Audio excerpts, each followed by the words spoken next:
Arpit scheme of MSRD. UGC Swayam, an NPTEL coordinator, Sant Gadge Baba Amravati University. He is a member board of lifelong learning and extension, Sant Gadge Baba Amravati University during 2017 to 2022. He is also member BOS, Computer Science and Application at MJ College, Jalgaon, and New Arts, Commerce and Science College, Ahmednagar. He has also worked as head in charge, Computer Center, Sant Gadge Baba Amravati University. Beyond this, he has received awards also such as Utkrush Seva Gaurav Puraskar as Best Teacher Award of Sant Gadge Baba Amravati University. He is selected twice as a selection committee member, ICT section of Indian Science Congress Association for the year 2006-7 and 2008-9. He is a member working group on designing standards for online learning and examination system, OLAS, under the project e-governance standards and guidelines supported by Ministry of Electronics and Information Technology, Government of India. So I welcome Dr. Suhash sir to take over this session and share his expertise with us. Thank you very much. Thank you, sir. Thank you very much for the nice introduction. So, at the outset, I am very much thankful to the authorities of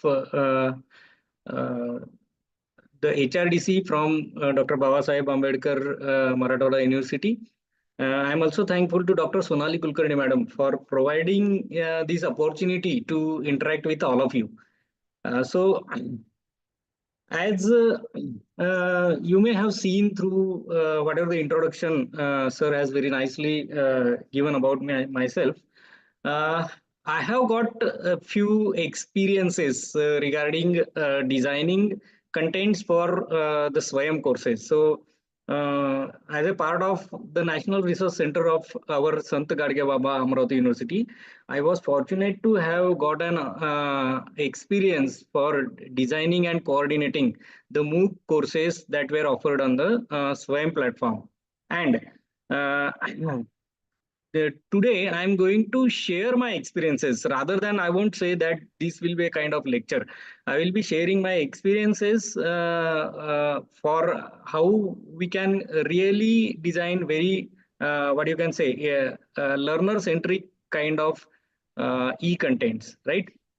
Now, although I'm calling it as the lecture for designing e-contents for MOOCs, they are not only limited to the MOOC only. Okay, so whatever the contents we are designing in our day-to-day lecture series. Okay, so for each and every kind of e-content, today's session will be useful to you.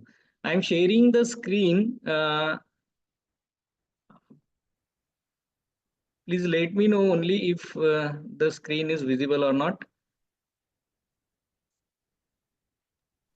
Yes, sir. It is visible. Yes, yes. Yes, thank sir. you. Visible. Right.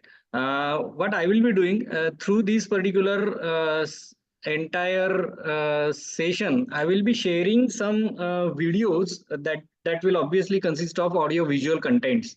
So there will be certain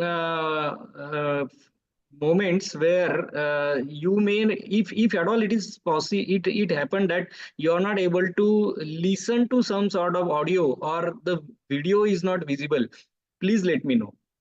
Okay, and one more request will be to keep this session interactive. See, although we are talking about e-contents and online learning and teaching learning scenario and everything, okay, the way we interact in a offline mode, okay, that is pretty different than the way we interact on online mode, because the moment I started sharing the screen, all of you will be invisible from my screen. So usually I keep this screen in front of me, so it will be great if this session is interactive. Okay, so at any point of time, if you feel like you want to ask me something, I will be very happy to interact with you. So that will be one of the requests to you, and that will make this session even more interesting. So as can be seen, the title of this topic is Learner-Centric Design of MOOCs and Other E-Content. So as in the beginning itself, I have mentioned that the suggestions, the tips that I will be sharing with you are not only limited to MOOC designing, so that are applicable to all kind of e-contents that we are designing. I always start my session with this particular slide. The primary purpose of this is to show how the audio visual what you can say teaching learning aids tools are really effective in what you can say in giving our message to our learners. See, our primary motto is to what you can say to make my learner get most of my lectures. So whatever I'm teaching, no, if I can effectively what you can say provide my knowledge to my student, then I can say that my lecture is more impactful. So impactful material is really essential in teaching learning scenario. So here I'm going to show you two examples. One is related to the images and the second one is related to the animated video. Okay, so how powerful these multimedia material are to what you can say to convey your messages to your learner. So on the screen, you can see that the teacher is telling his students that I expect you all to be independent, innovative, and critical thinkers who will do exactly as I say. Now, see, the statement itself is contradictory. The first part, the teacher is expecting that the learners will be independent, innovative, and immediately in the next part of the statement, the teacher is mentioning that the students have to do exactly as the teacher is telling them. Okay, so obviously, if at all they are doing exactly what I am telling them to do, then how are they going to be independent and innovative, right?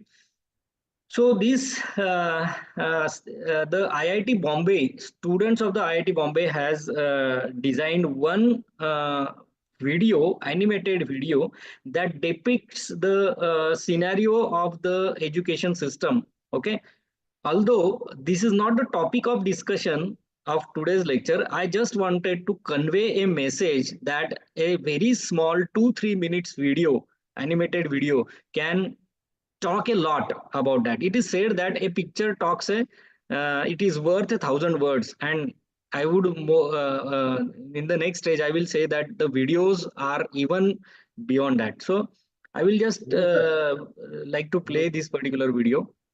Hello, sir. Yes, please. Yes, Hello, sir. sir. हाँ sir. बोलू का मतलब हाँ sir, please please please.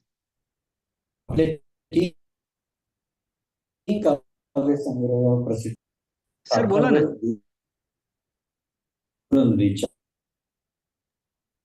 I think sir उनका mic में Okay, okay, okay, okay. I thought somebody is talking to me. No. No problem. Sir मैंने unmute किया participant को, अभी म्यूट नहीं करेंगे, तो आपको जो भी क्वेश्चन है वो चैट बॉक्स में डाल देंगे पार्टिसिपेंट. आप Sure. को होस्ट है, आपको शायद उनको अनम्यूट करना है तो आप अनम्यूट भी कर सकते हैं, Okay, no problem. क्योंकि लेक्चर में डिस्टर्बेंस हो जाता है. Okay, okay, okay. No problem, sir.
basic understanding of the basic building and calculation of American Yakastindia, you don't write it, you remember.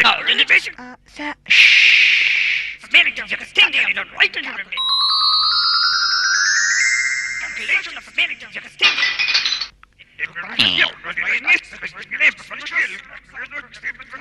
Right!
Okay, so as mentioned, the primary purpose of showing this animated video is that I wanted to show how powerful these multimedia teaching learning materials are. Okay, so this video basically talks about the education system, what are the expectations of the parents from the students, how the education happens in the schools and colleges, and what the student basically are expecting. So it talks about experiential learning and XYZ, right? So just within that 2-3 minutes, okay, we have given a lot of kind of messages to the learners, right? This is what is the power of e-contents, the power of the multimedia contents, right? And this is what we are going to use in our e-contents, right? So I will be talking briefly about what the traditional teaching system is. In this scenario, the teacher is the controller of learning environment.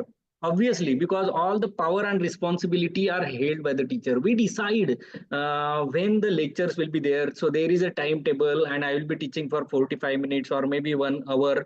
What topic I am going to teach today and just like that, right?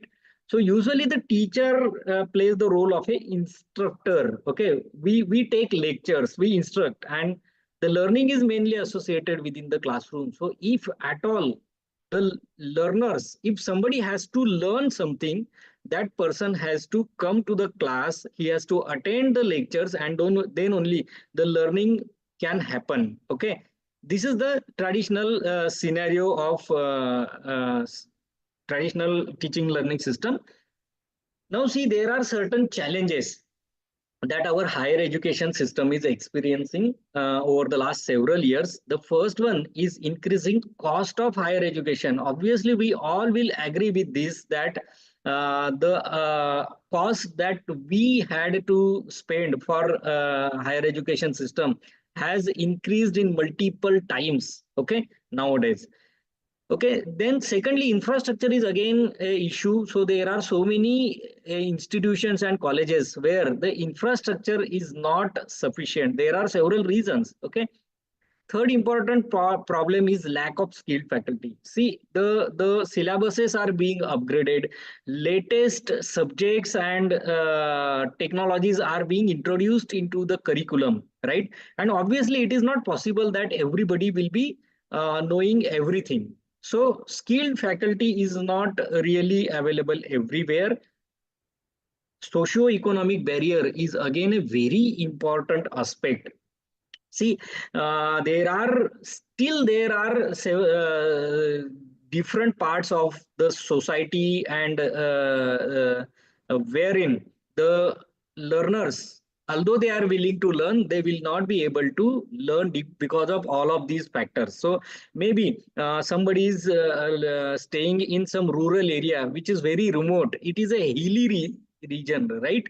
So there are no institutes that are located nearby to his or her place. So if at all that student has to learn, the student has to travel for some 40, 50 or maybe 100 kilometers, right, to learn. And this is not possible for everyone. So because of all of these factors, the major issue has been there, and that is low gross enrollment ratio. So the gross enrollment ratio has drastically dropped down, and the government is seriously thinking over increasing this gross enrollment ratio. And the second challenge that our education system is experiencing is in change in learners' behavior and requirement. Now, what are these things? See, the generation that we are dealing with right now, this is a techno-savvy generation. See, this generation has already adopted the technology. Even a very small kid can operate various gadgets very effectively and efficiently than we can do, right? So they are already technology aware people. And this is why we need to devise new and innovative pedagogies than just our traditional teaching learning scenario, right? Because see, we all have experienced that the learners get lots of knowledge through internet, right? So our education system should also do something, right? So as a result, the traditional teaching learning scenario is slowly being upgraded to the learner centric teaching learning scenario. So what does this scenario say? Scenario says that the role of the teacher is that of a facilitator and guide, and student can decide what they want to learn, how they want to learn. Okay. The main purpose of this particular scenario is utilization and processing of information. That is supposed to be considered to be more important than just distributing the knowledge, right? Now, this scenario mentions that the learning can also happen outside the classroom. This is very important. See, we are talking about low gross enrollment ratio, okay, and there are several factors because of which the learners are not being able to actually learn something, right? So that is why we want the teaching learning, we want the education to take to the learner. So wherever the learner is there, our system should take the education to that particular person. And this is why ICT enabled teaching learning pedagogies are very important if I really want to do this, right? All of you must be aware of Google tools. This is where I will be focusing on these two aspects, blended learning and flipped classroom. Now, what is blended learning? I'm sure that many of the participants who are part of this particular program are already aware of this blended learning, right? So what I mean to tell here is that although we are talking about upgradation of our traditional teaching learning system, we can never totally eliminate it, right? So we have seen the importance of the classroom teaching, wherein the teacher is personally teaching the learners, right? So what we have to do, obviously, we want to use the traditional teaching learning scenario, but we also want the modern technologies to be used along with that. And this is what the blended learning do. What the blended learning do? Blended learning basically mixes the technology based education with our traditional teaching learning scenario, right?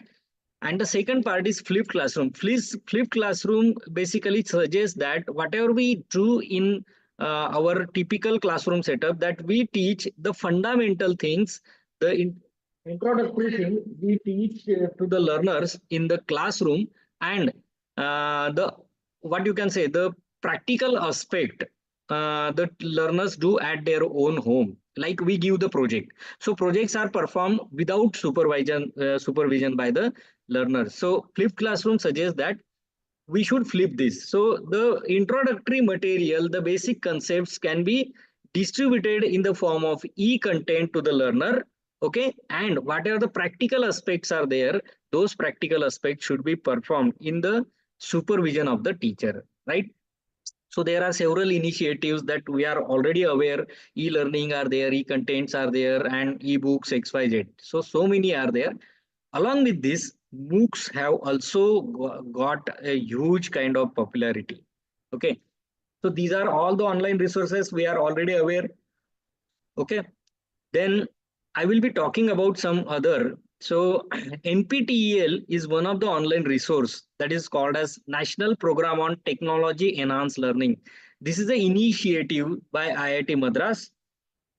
Then another initiative by Government of India is EPG Pathshala. Okay, and there are several such other online resources that we can really look at as a authentic resource, right? So lots of material is available on the internet, but then we must be learning through some sort of authentic resources, and these are some of them. Okay, so Google tools, we are all aware. I will not be spending a lot of time on this. Only thing is that Google Classroom is something which might be useful to you, that will be important for us. Okay, so what basically it is, this is a learning management system. So learning management system is something we can really do by integrating with the our traditional teaching classroom. Okay, so what we can do in our classroom setup, we can integrate any kind of learning management system. Moodle is very powerful. If at all your institute has offered such kind of learning management system, you should certainly start using LMS. Now, why I am talking about this? This will be useful to us when I will be talking about our APIs, right? Self-assessment. Fine. Now, as I have mentioned that I will be talking about two different aspects. The first aspect is e-content, the general e-content, and the second aspect that I will be talking about will be the MOOCs. Okay. So although both are similar, they are not the same. So let us see what e-contents are first. Okay. So e-contents basically are non-interactive resources, just like documents, videos, PPTs, and XYZ, right? Now, whatever the kind of knowledge is acquired by the learner learner can like what you can say, if at all the learner want to ensure how much he has got the knowledge, the only mechanism is self-assessment. Okay, so there is no exam that can be taken for e-contents. Now, the e-contents are basically offered in the form of 4-quadrant approach. What are those 4-quadrant approach that we will see here? The first quadrant is called as e-text. It consists of the self-instructional material. Okay, so it can be it may be the lecture notes that are designed by the author. So whoever has designed this particular e-content, the material should be his or her own material, and we are sharing with the learners. Okay, the second quadrant is called as e-tutorial. It consists of the video lectures of the author who has designed this particular e-content. So whoever is the person, his or her audio video lectures are there. Okay, in second quadrant. The third quadrant is for additional reading material. The additional reading material can be provided in the form of web resources. See, when we teach in the classroom, obviously, we take the lectures. Along with that, I can share my own notes to my students. And along with that, I also share some additional reading material that I can suggest my learners to refer. So in quadrant 3, we can provide some references that the learner can additionally learn. Okay, and the fourth quadrant is self-assessment. So here the different kind of MCQs, quizzes, the what you can say assignments, these everything can be mentioned, right? So these are the four quadrants. The first quadrant is where the author's own material, reading material is present. In second quadrant, the author's audio video lectures are present. In third quadrant, the additional reading material is provided, and in fourth quadrant, the self-assessments are provided, right? So the same thing is explained here in detail. As I have mentioned, the content writer write-up on the topic. Okay, so your own write-up has to be there. Second quadrant consists of the video, which is embedded with some sort of multimedia material, right? The videos are not expected to be the plain videos wherein the teacher is standing in front of the camera and he is taking a lecture for 1 hour. It's not like that. So some sort of mixings are expected that I will be talking about later. The third quadrant, as I have mentioned, it is a supplementary reading material that can be provided. And fourth quadrant, as I have mentioned, is self-assessment, which can be in the form of MCQs or any other format, right? Now, there are some kind of e-contents that are already offered by the government of India. One of them is EPG Pathshala. The screenshot, whatever is shown on the slide here, is the screenshot that I have taken around 3 years back. Okay. So whenever we talk about technology-enabled teaching learning, usually there is a misconception that only the science and technology related subjects might be there. But if you can see these particular list of subjects, you will be able to see that obviously the computer science is there, but along with that, economics, English, you can see geology, you can see Indian culture, you can see Jyotish Ganit and Hindi and law and XYZ, right? So lots of kinds of subjects, the teaching learning material for different courses are available on EPG Pathshala. Right now, who is developing these particular materials? Obviously, these materials are developed by the people like us. Okay, so different teachers from across the country. Okay, they are given opportunity to develop their own contents, and these contents are available here. Okay. So this is how you can search for the courses here. I have selected the subject as computer science, and under this subject, I have selected a course computer network. So this is the quadrant 1 wherein the lecture material, teaching material is available here. This is second quadrant where the video tutorials are available. Okay. This is the third quadrant, although it is mentioned at 4 here. This is the third quadrant where additional web resources are provided. Okay, and the fourth is also there wherein the assessments are made. So this was all about the e-content. Now let us shift towards MOOCs. What MOOCs are? I'm sure I would just like to know if somebody has talked about fundamentals of MOOCs, what MOOCs are. So I will not be spending more time on that.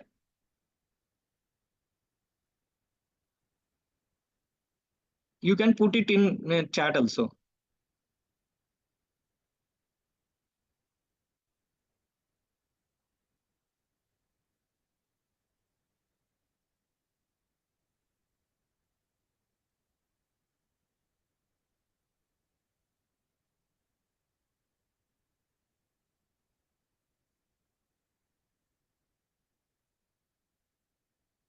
Okay, just mute.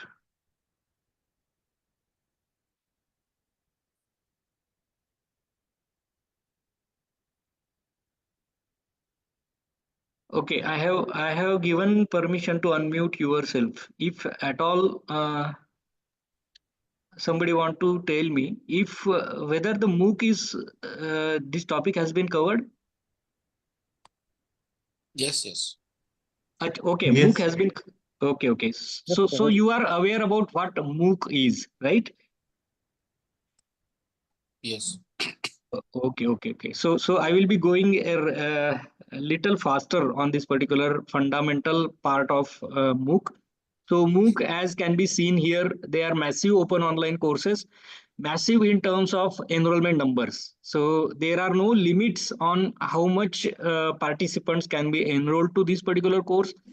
These courses are open to all. See, the entire lecture is based upon whatever the challenges I have mentioned about this higher education system. So as I have mentioned that the learners are not being able to get an opportunity to learn, and that's why the MOOC can help you. So whatever the courses are available on MOOC, every course is open to all irrespective of the eligibility condition. So if some art student want to learn some technology based courses, they can do that on MOOC. If the technology student want to learn some fine arts or maybe music, he can learn through MOOC.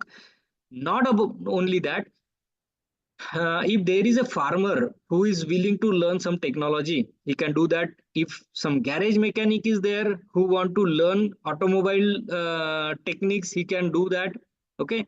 The bank clerk can learn some new accountancy concepts and XYZ. So anybody can learn through MOOCs. And since it is open for every person, they are fully online. Now, what is the difference between the normal e-contents and MOOC? This is what is the striking difference between them. The e-contents are whatever you learn through e-contents, you do not get a kind of certificate, right? So I will give you one example that let's say there is a student of MSc biotechnology, okay, and this student has learned a lot about bioinformatics, okay.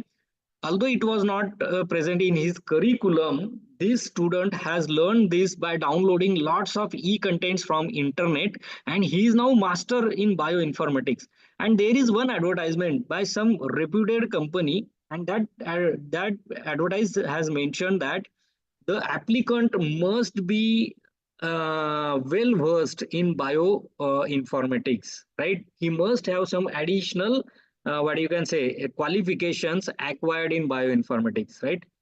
Now this student really has a very good knowledge about bioinformatics, but since he do not have a certificate, he will not be able to apply or get selected to that particular position, right? This is where the traditional e-content are different than the MOOC. So MOOC offered the structured courses, like there are curriculum, okay, there are examinations, there is internal assessment, and there is a final proctored examination which is conducted by Swayam itself, right, or the MOOC platform itself, right? And if the learner is able to pass both the internal and external assessment, then at the end the learner will be able to get a kind of certificate. This is the primary difference. So the basic philosophy is anyone, anytime, anywhere. Okay, anyone should be able to learn it, right? Fine. So now let us see what is the format of MOOC. It is again a 4-quadrant approach. The very first quadrant is e-tutorial, right? So MOOC has given more importance to the audio video contents of the learner. So the same audio video lectures are provided in quadrant 1 for MOOC. For second quadrant, the reading material that is developed by the content developer of this particular MOOC, as well as the same quadrant also include the additional reading material. It may be in the form of ebook, it may be PDF, it may be document file, it may be XYZ, right? So author's own content along with additional reading material. This everything is in second quadrant. The third quadrant is where the MOOC is different than the e-content. Okay, it offers a discussion forum. So this is now interactive resource. So wherever the learner is, in the world, the learner can communicate with the teacher of this particular course, and whatever the doubts are there, the doubts can be what you can say, the resolved, the queries can be resolved by the teacher or the fellow learners. So discussion forum, which is what makes it more interactive. And the last quadrant is assessment. Okay, so as I have mentioned that MOOC also provides a assessment by the teachers who have provided this particular MOOC. So there are internal assessment as well as there is a final proctored examination. So these are the 4 quadrants of the MOOC.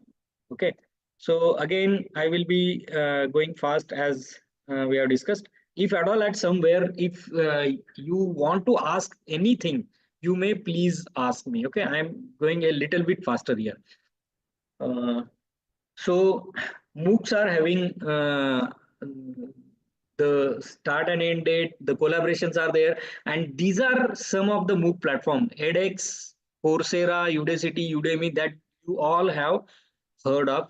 Swayam is one of the Indian platform which was hosted by Ministry of India. Okay.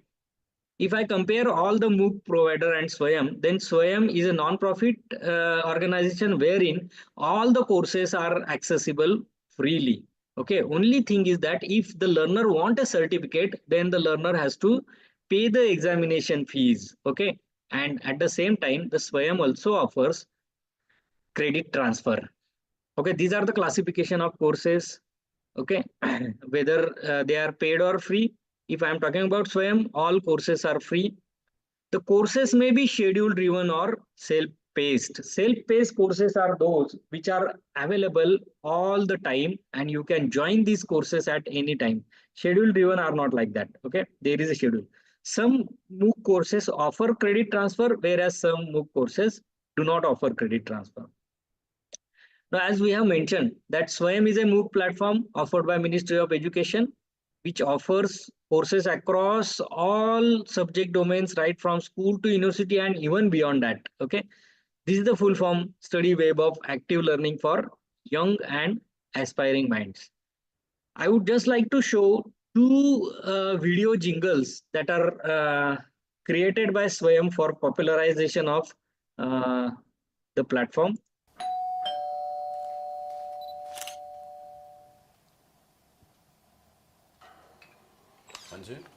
Ji sir, वो सारा मुस्तफ़ा के लिए courier है। Thank you.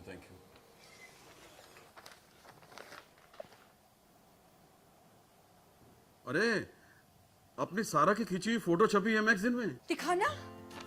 देखो बेटा, हम तो तुझे कभी फोटोग्राफी का कोई कोर्स करवा ही नहीं सके थे, फिर इतनी बढ़िया फोटोग्राफी तूने कहाँ से सीख ली? स्वयं से। स्वयं? हाँ पापा, भारत सरकार का ऑनलाइन कोर्स पोर्टल है। यहाँ हजारों कोर्सेज अवेलेबल हैं जो देश की चुनिंदा यूनिवर्सिटीज के बेहतरीन प्रोफेसर्स पढ़ाते हैं। मैंने भी यहीं से सीखा है। और इसकी फीस? ये बिल्कुल फ्री है। अरे वाह, क्या बात है बेटा। कितनी अच्छी फोटो। अधिक जानकारी के लिए लॉग इन करें हमारी वेबसाइट www.swayam.gov.in पर। चुने हजारों मैसिव ओपन ऑनलाइन कोर्सेज में से और सीखें कहीं भी, कभी भी, कुछ भी, बिल्कुल मुफ्त। स्वयं पढ़ें, आगे बढ़ें। Okay, so we can see here that the learners can learn anything beyond their traditional courses, right? So curriculum के बाहर भी उनको they can learn. ऑडियो नहीं आ रहा था क्या? Is it not audible? Yes sir, आ रहा था। आ रहा था sir, no issue. Okay. Sorry, somebody has. Okay, fine. So what I do know, when I talk about the MOOC platform to my students, I always ask them to learn something additional. And now let us see some another video that is related to our profession. VC sir, कहिए dean साहब, इतने परेशान क्यों लग रहे हैं? Sir एक problem है। बताइए। एमएससी फिजिक्स के स्टूडेंट्स आए थे जी, और उनकी डिमांड है कि क्वांटम फिजिक्स के इलेक्टिव पेपर ही उन्हें ऑफर हो। ओके। और मुश्किल ये है कि हमारे पास क्वांटम फिजिक्स के टीचर ही नहीं है। तो इसमें इतना परेशान होने की कौन सी बात है? स्वयं है ना। स्वयं भारत सरकार द्वारा शुरू किया गया ऑनलाइन MOOC कोर्स पोर्टल। जो कि देश के चुनिंदा यूनिवर्सिटीज के बेहतरीन प्रोफेसर द्वारा पढ़ाए जाते हैं। तो सर इसकी फीस? ये कोर्सेज बिल्कुल मुफ्त हैं और तो और स्वयं द्वारा 20% तक क्रेडिट ट्रांसफर भी पा सकते हैं हमारे स्टूडेंट्स। क्या बात है सर, इतनी बड़ी प्रॉब्लम का अच्छा समाधान मिल गया। बिल्कुल। अधिक जानकारी के लिए log in. Okay, so we have already entered into NEP and we know that there are several electives, okay, and it is not really possible to offer all the electives to our students.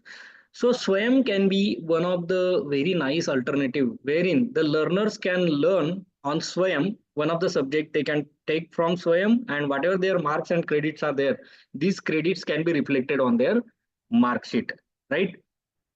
So this is the portal of Swayam, swayam.gov.in. Here you can find the courses.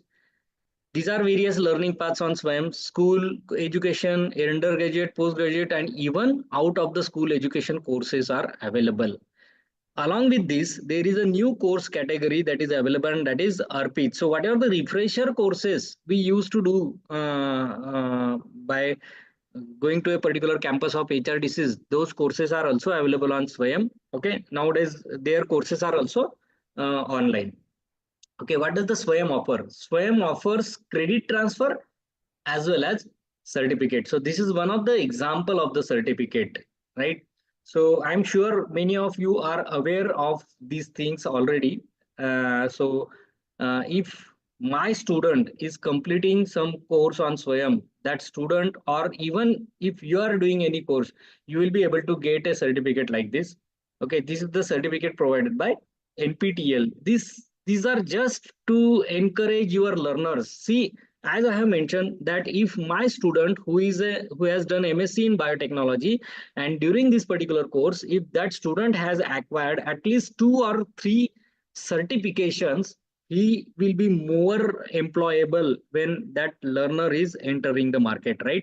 So you can see this certificate is provided by IIT Madras, right? And we can really understand the what you can say importance of this certificate when this student is going into the market looking for a job. So you can certainly encourage your learners to learn through the MOOCs. Okay, now if I am willing, I'm expecting that my student should go for credit transfer, then how is it possible? So UGC has UGC through its regulation in 2016, okay, they have permitted the learners to acquire up to 40% of the total credits of the program, and this is the process.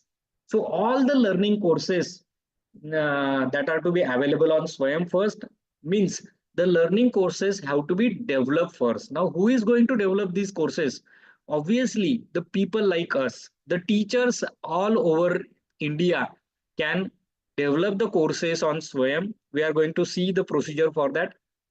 Then the Swayam notifies twice a year about what kind of courses are available. Okay, and now if at all the learners are willing to take the credit transfer, then this choice is given to the university. So university decides, like academic councils or maybe the board of studies, they decide which courses can be taken by the learners, and then at the end the credit transfer can happen, right? So this is for the credit transfer procedure, and for that purpose lots of amendments are required. Okay, and fortunately the National Education Policy NEP has got several such kind of opportunities wherein we can really integrate the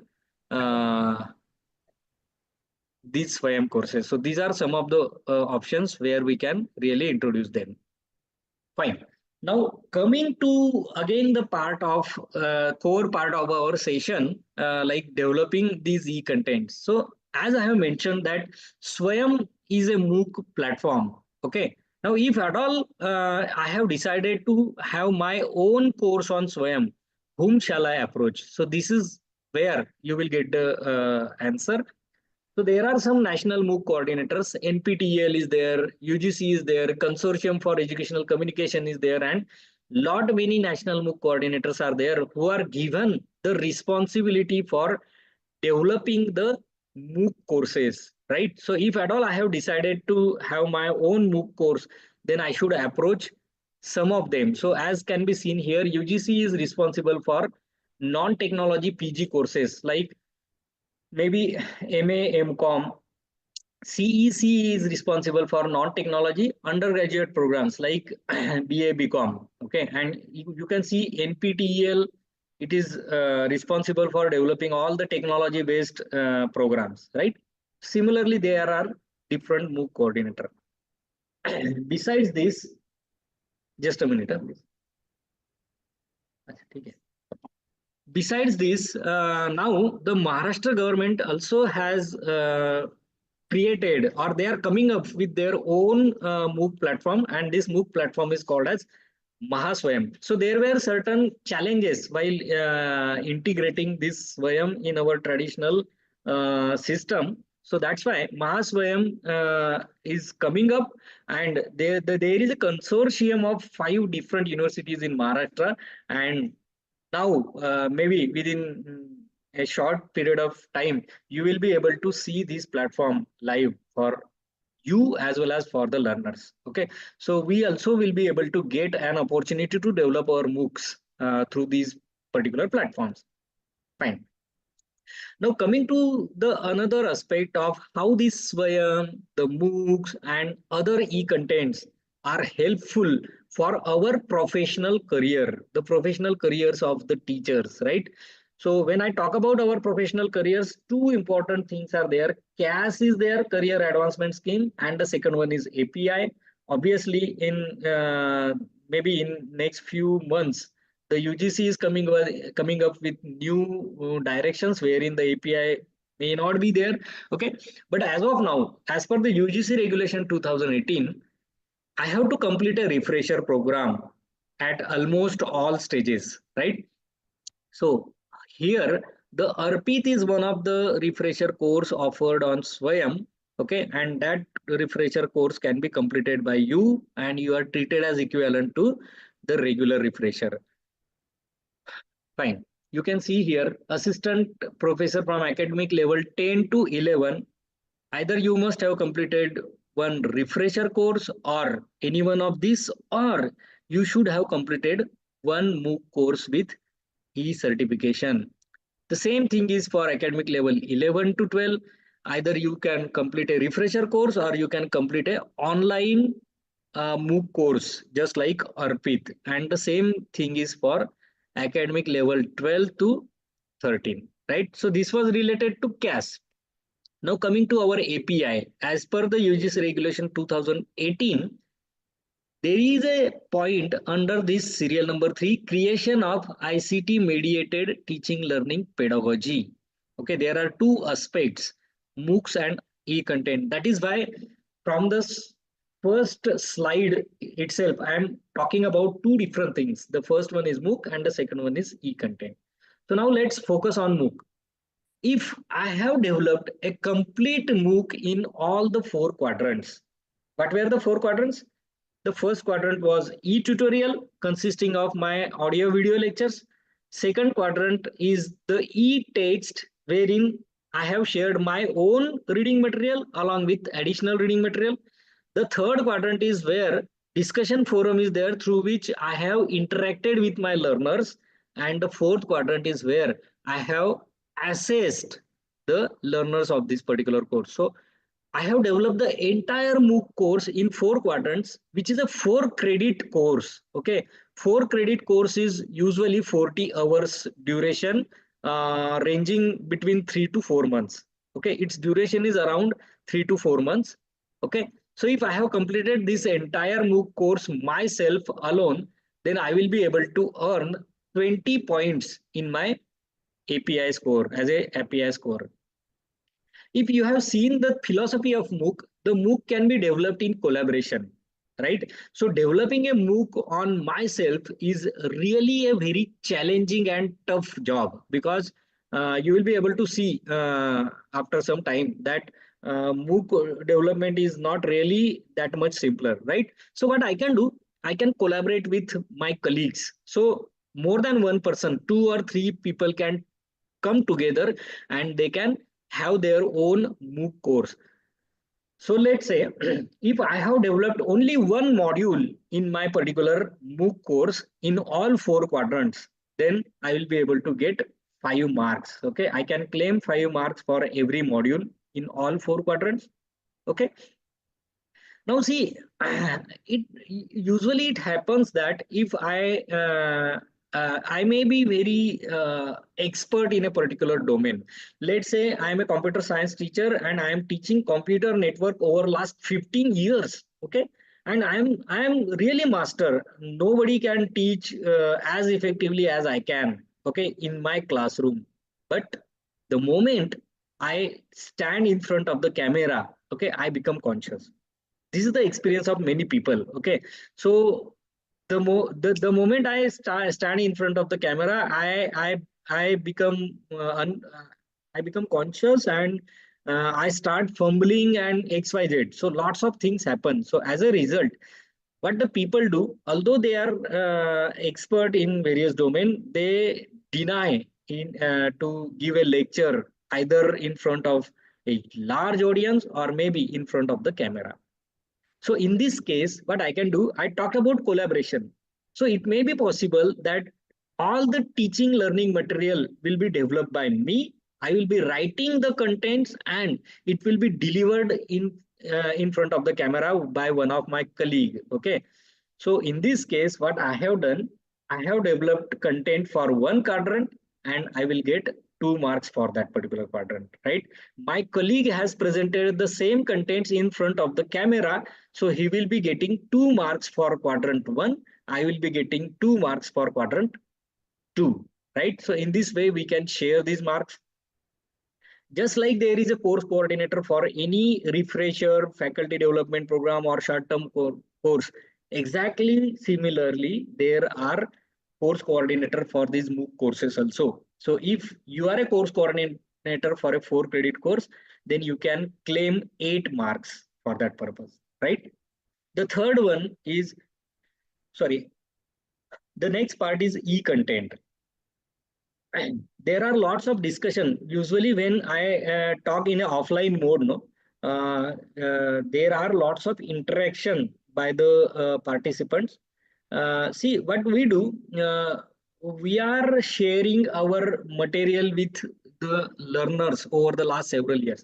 So the people ask me, sir, I have created my PowerPoint presentations and I share my PPTs with my learners. Can I claim them as e-content development? I have written my notes in the PDF formats and I share these notes with my students. Can I claim them as e-content? Okay, there are some advanced people. What they do, they record their videos, okay, upload on YouTube, and these YouTube videos are shared by the student. Again, there is a question like, can I claim these as the e-contents? See, if I go by the definition of e-content and according to this particular table in UGC regulation 2018, see, e-contents can be considered only those contents which are offered in 4 quadrants. If at all your e-contents are all in 4 quadrants, then only we can call them as e-content. And this is why I talked about the learning management system. So where to create this learning, this e-content?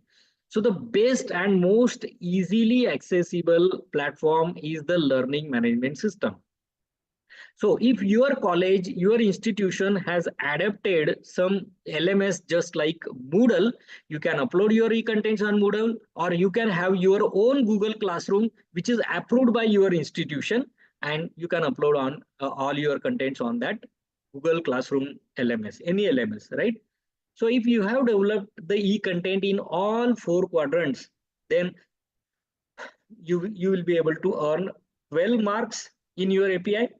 If you have collaborated with somebody else, then for every module of that e-content, you will be able to get 5 marks. Again, if you have distributed the quadrants, like I have designed only the reading material and my colleague has recorded the video for that material, then we can share 2 marks each for every quadrant, right? And if you are the editor of that particular e-content, okay, usually this happens with ebooks, okay? So if you are an editor, then you can claim 10 marks here. Okay. These are the primary differences between e-content and MOOCs. If at all there are questions, I would like to, I will be happy to answer, just to ensure that this is interactive.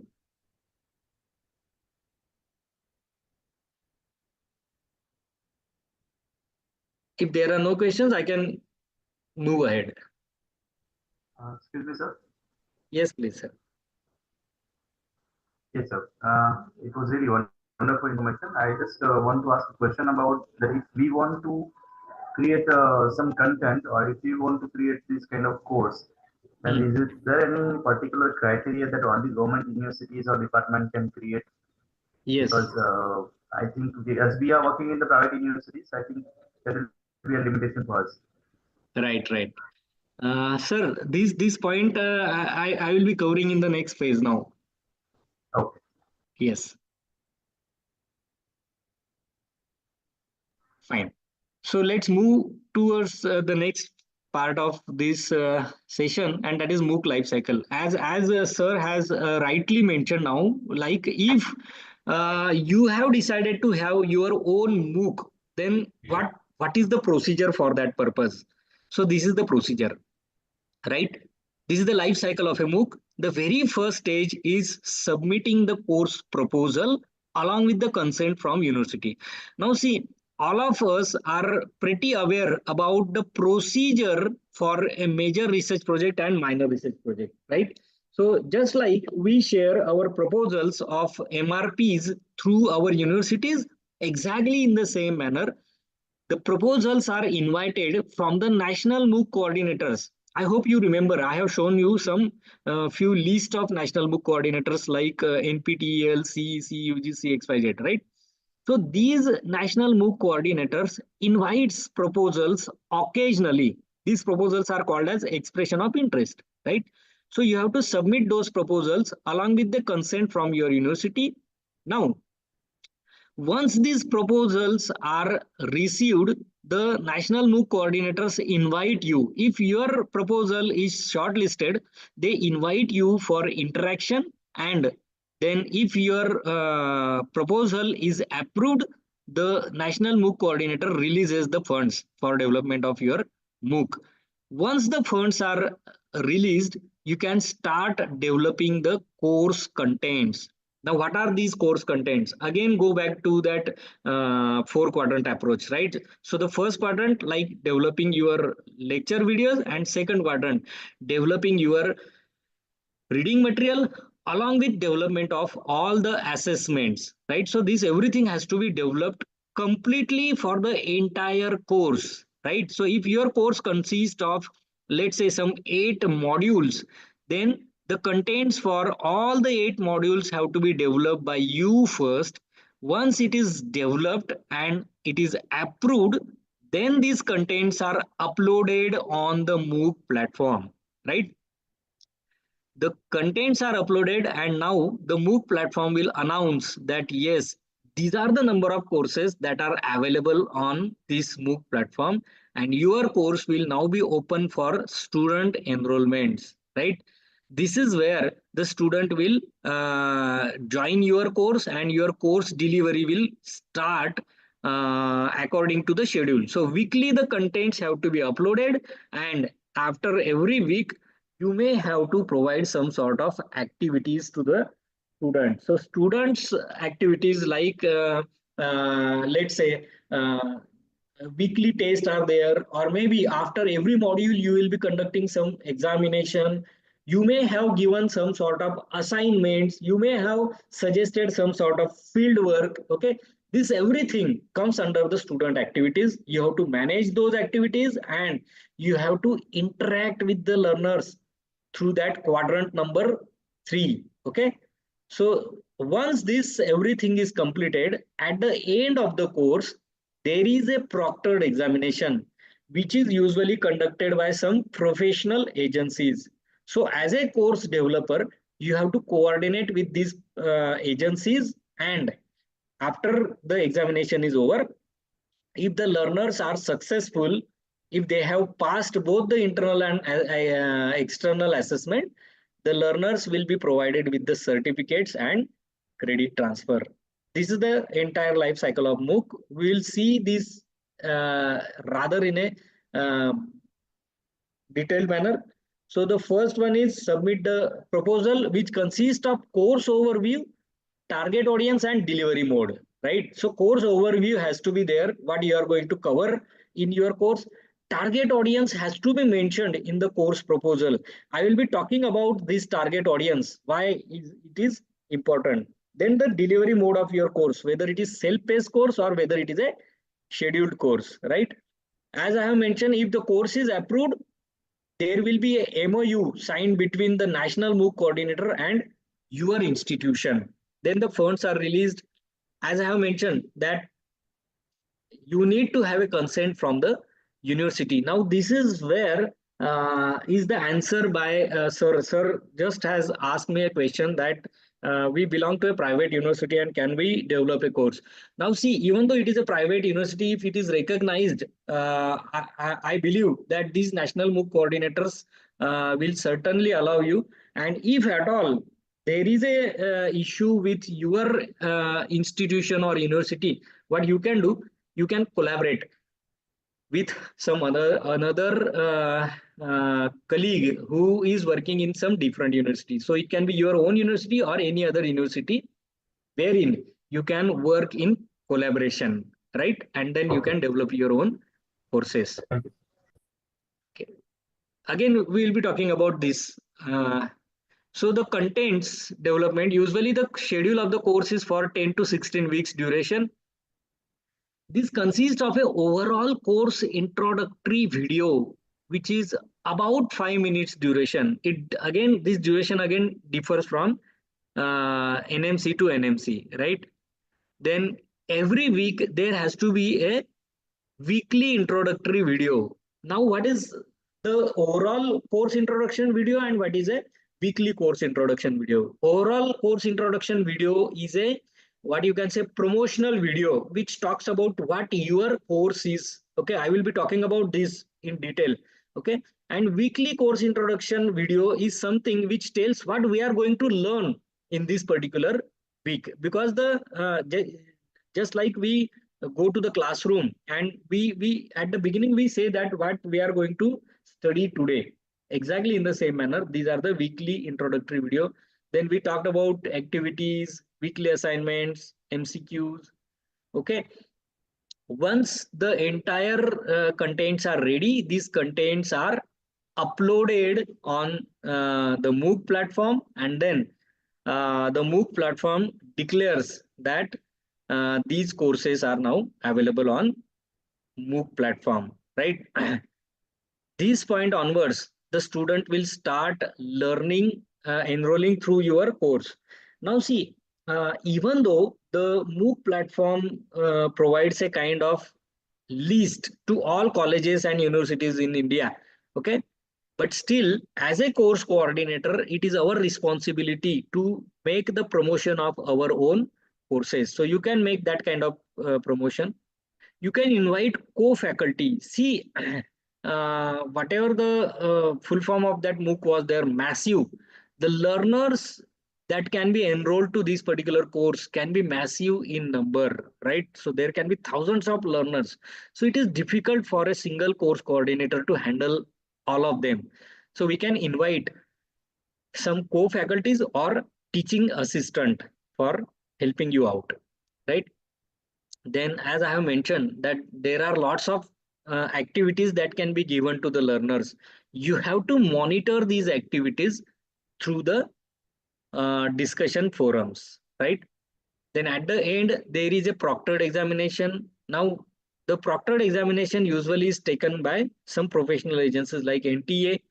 For this examination, student has to register with a nearest preferable center, and at the end, the learners will be able to get the credit transfers. Okay, so this was the life cycle. Now let us see what is the format of the MOOCs that is available on SWAYAM. This is also important to understand because if at all you want to develop your own MOOC, the first thing that you need to know is what is the format of that MOOC. So let us see what is the format. So again, this is a screenshot of a MOOC course that was offered by our university. The name of the course was Skills for New Educational Architecture.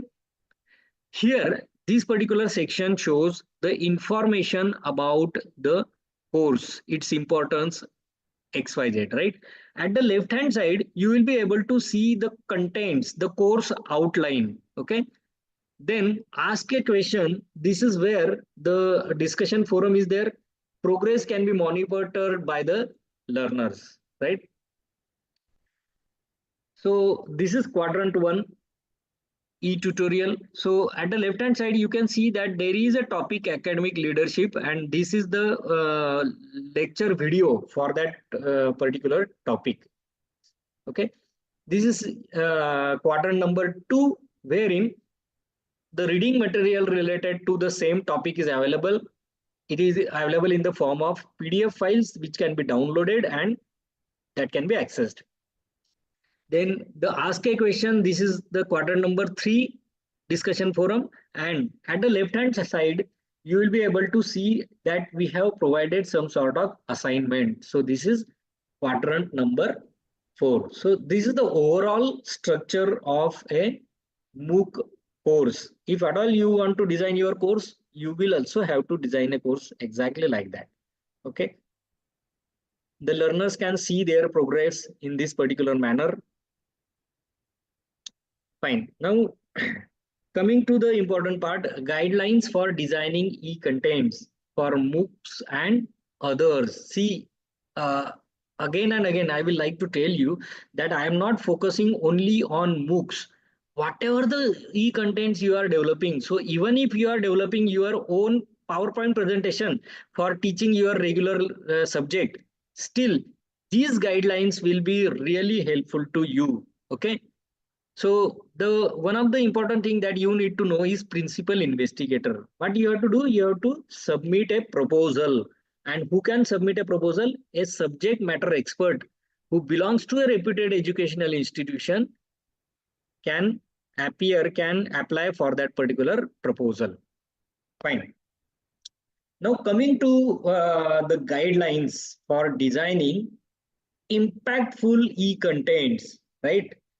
If at all, whatever e-content I am developing, just like the example I have given you, that if I want to design a PowerPoint presentation for my lecture, still if I am going through these steps, then believe me, whatever you are developing, that will be the best and most impactful. So what are these steps? The steps are analysis, design, development, implementation, and evaluation. So ADDIE model for e-content development, it is again prescribed by UGC itself. Okay, so let us see these steps in detail. So there are two kinds of analysis you need to do. The first one is needs analysis, and second one is target audience analysis. So what are the needs for this particular course? So whenever I'm going to design some e-contents, okay, what kinds of needs are supposed to be addressed by whatever the e-content I am developing, right? Second one is target audience. The content that you will be developing drastically change depending upon the audience for which you are developing the contents, right? So you have to analyze the learning needs, the context, learner's previous knowledge, XYZ. I will give you one example. Let's say I have to deliver a lecture on internet security. Okay, I am a teacher from computer science, so obviously I will be giving you the example of these computer related things. So if I have to deliver a lecture for internet security, and let's say I started preparing my PPT, okay, but before starting developing my PPT, the first question that comes into my mind is for whom I have to develop this particular presentation. So let us imagine that I have to teach internet security to school-going kids who are from 5th, 6th, 7th, 8th standard. Okay. So some primary and secondary student, secondary school student, I am delivering the lecture. Then obviously my PowerPoint presentation shall not consist of a huge or heavy technical knowledge. Okay, it will be most primary knowledge about what internet is, how internet is useful. Okay, what are the features of internet, and then I will slowly come to the threats that are associated with the internet, right? So these are the contents.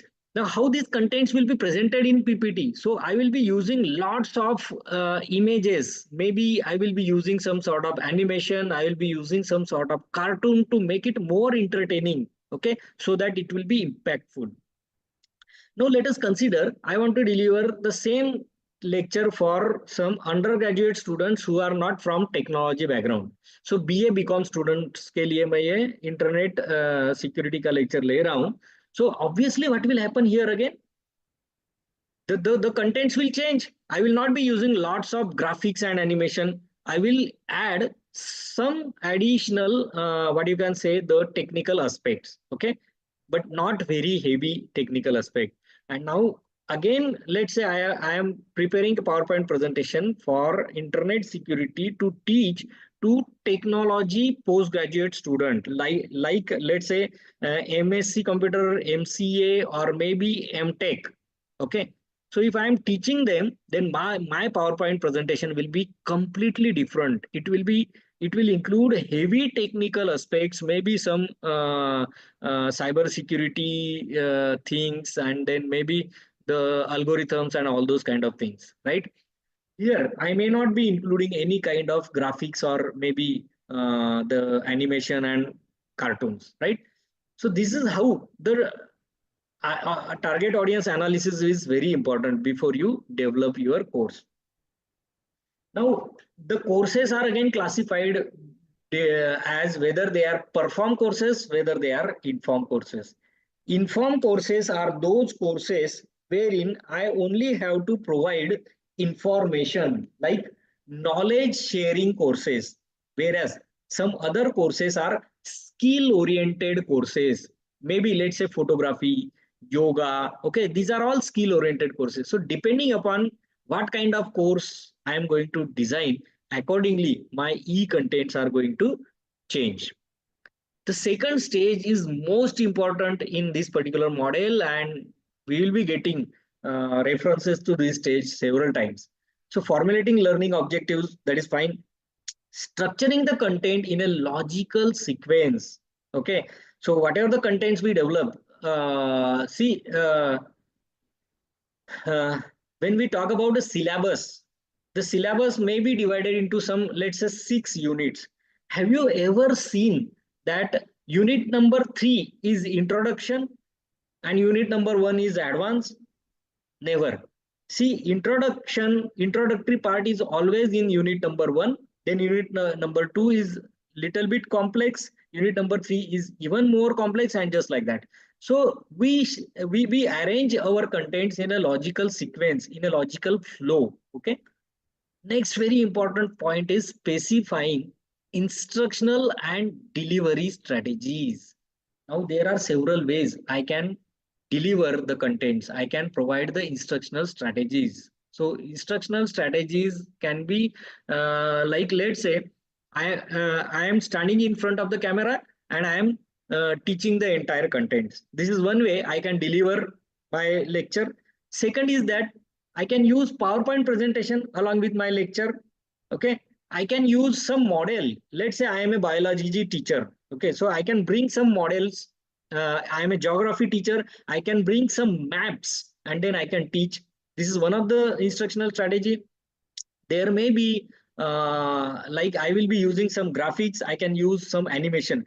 See, I am a chemistry teacher and I want to teach the chain reaction which results in a atomic explosion, right?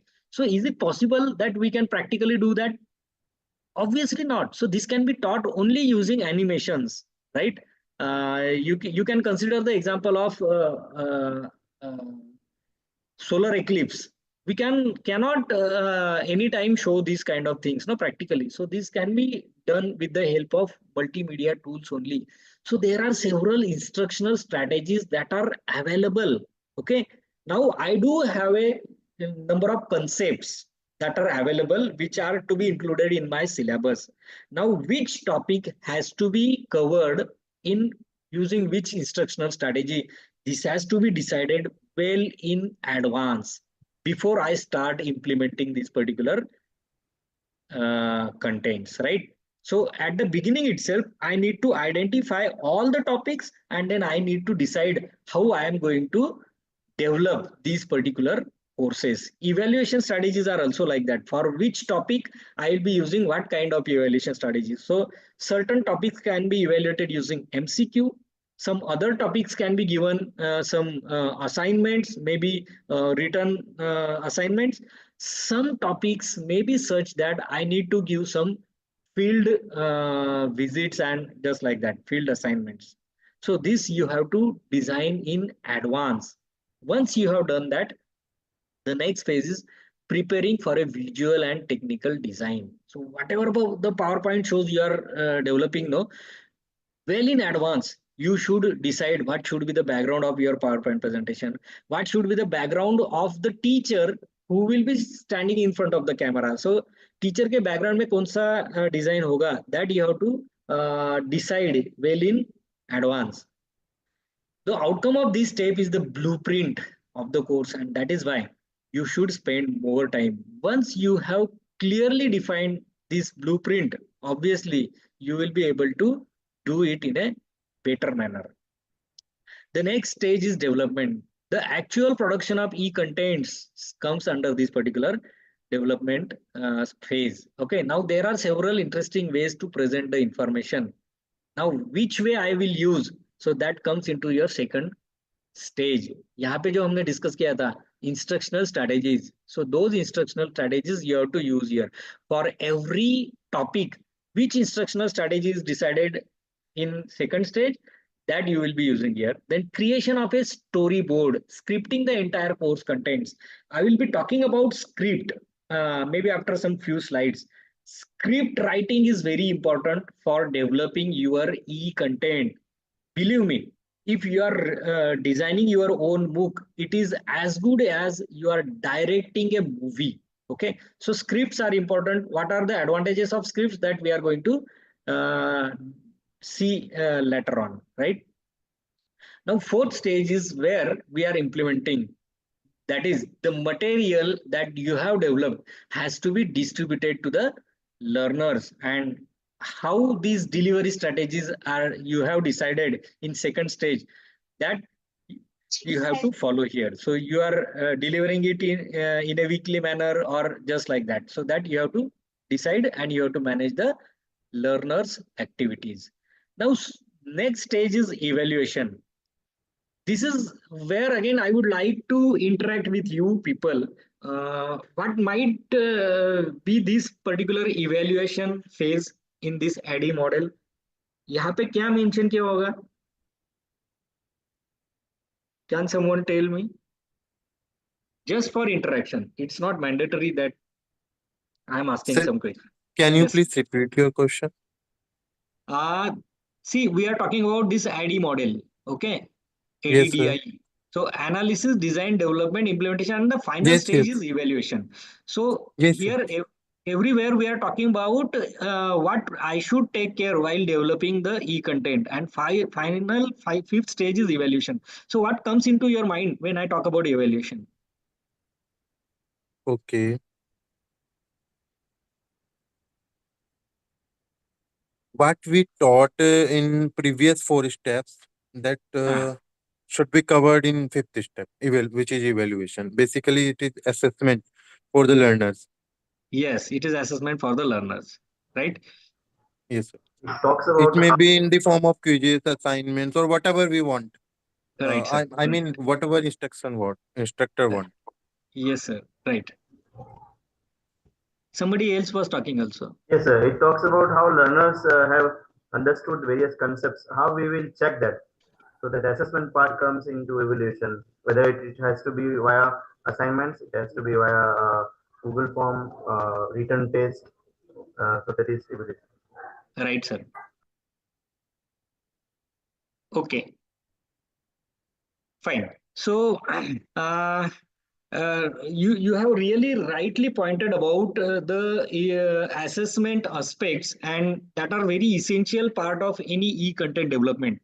Now, what are the model we are talking about here? It is for e-content development model. Okay, and as I have mentioned that all the 4 stages here we were talking about e-content only. How my e-contents will be effective.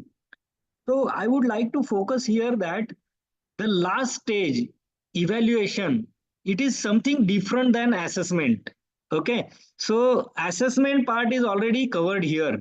So when we talk about the design, here we have mentioned about the evaluation strategies. Okay, so we have mentioned for every module and for every topic how we are going to evaluate the learners, how we are going to assess my learners. And under this development we have developed the actual course content, we have mentioned the assessments also, whether it may be MCQs or it may be the field activity or something like that. Okay, here under managing the learner activities, this is where all the assessment part is completed, and evaluation is where this stage determines the adequacy of distributed materials in achieving the course objectives. So this is where we are evaluating our own e-contents. See, usually what happens whenever we prepare a syllabus, okay, we create some learning outcomes, then program specific objectives and XYZ, right? But unfortunately, the thing is that we first design the contents and then we frame the objectives. But it should not be like that. We should first design the objective and then we should frame the contents based on that objective. So this is what is expected here, that whatever the objectives I have decided. So I will again give you the example of the same internet security lecture. Okay, so I was invited for internet security lecture, and I am expected to give the overview of what is internet security. So at the end, what is the evaluation of my lecture? Whether my learners have really understood what is internet security, okay? Whether whatever I have presented, whether it was really effective that my learners could learn. If my learners are not able to learn whatever I have taught, then this means that the way I have presented, the material that I have presented may not be sufficient. So determining adequacy means that I have to take the feedback from my learners. Okay, and how the feedback can be taken? The feedback can be taken in 2 different ways. The first one is implicit feedback, and second one is explicit feedback. So as I have mentioned that your e-contents may be developed for some different topics and modules. So if I am taking some test, if I am assessing my learners after every module, and I have observed that for module number 3, many of the learners have got the scores beyond average level.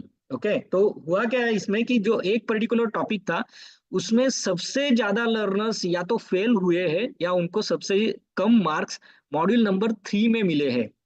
This means that, okay, this means that my contents, whatever the contents I have developed, they are not really enough so that the learners can really understand it. So what I need to do is, this material has to be revised at every stage based upon that feedback. So what I will do, I will revise my material. Okay, so let's say initially the instructional strategy that I have used for explaining that particular concept was that I have recorded my own lecture along with a PowerPoint slideshow. Okay, so now I have seen that the learners haven't really understood it. So what I can do, I can change the instructional strategy and I can include some, let's say, animated video. Okay, so let's say it is a water filtration process that I was supposed to teach to my learners, water filtration process. Okay, I have taught it orally.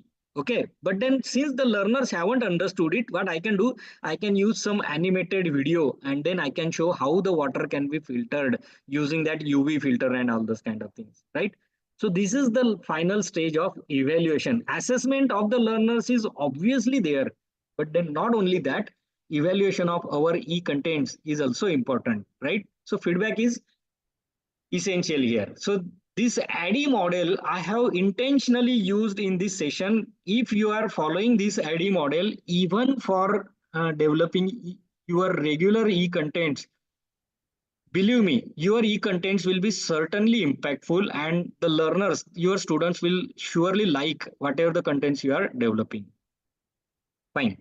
So let's say now, if you have decided to develop your own MOOC, then what you should do? What is the procedure? So proposal, as I have mentioned, expression of interest are invited, and you have to give the undertaking from your institution.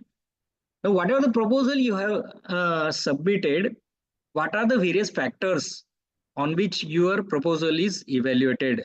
The first one is course contents. Obviously, what contents you are going to cover in your particular course, that is most important aspect. The second important aspect is quality of sample. Now, which sample you are providing? So the 5-minute introductory video, overall introductory video that I was talking about in the beginning, that is one of the very important aspect that indicates, that shows the quality that you can produce for your e-content. And there are few more aspects like reputation of your institution. Like, let's say if you are from some IIT, then there is no question, you can certainly get that particular proposal accepted. Then if your proposal is accepted, funds will be available, you will develop the course content, and then the course will be conducted. Now what you need to do, if at all you have to develop your content, the very first thing that you need to do is learn about a MOOC. Okay, तो काफी बार क्या होता है कि let's say I have to, मैंने तो मन बना लिया है कि मुझे MOOC बनाना है, then I started directly submitting the proposal, but it should not happen. First, get a thorough understanding about what I have to develop. And how would you get that thorough understanding?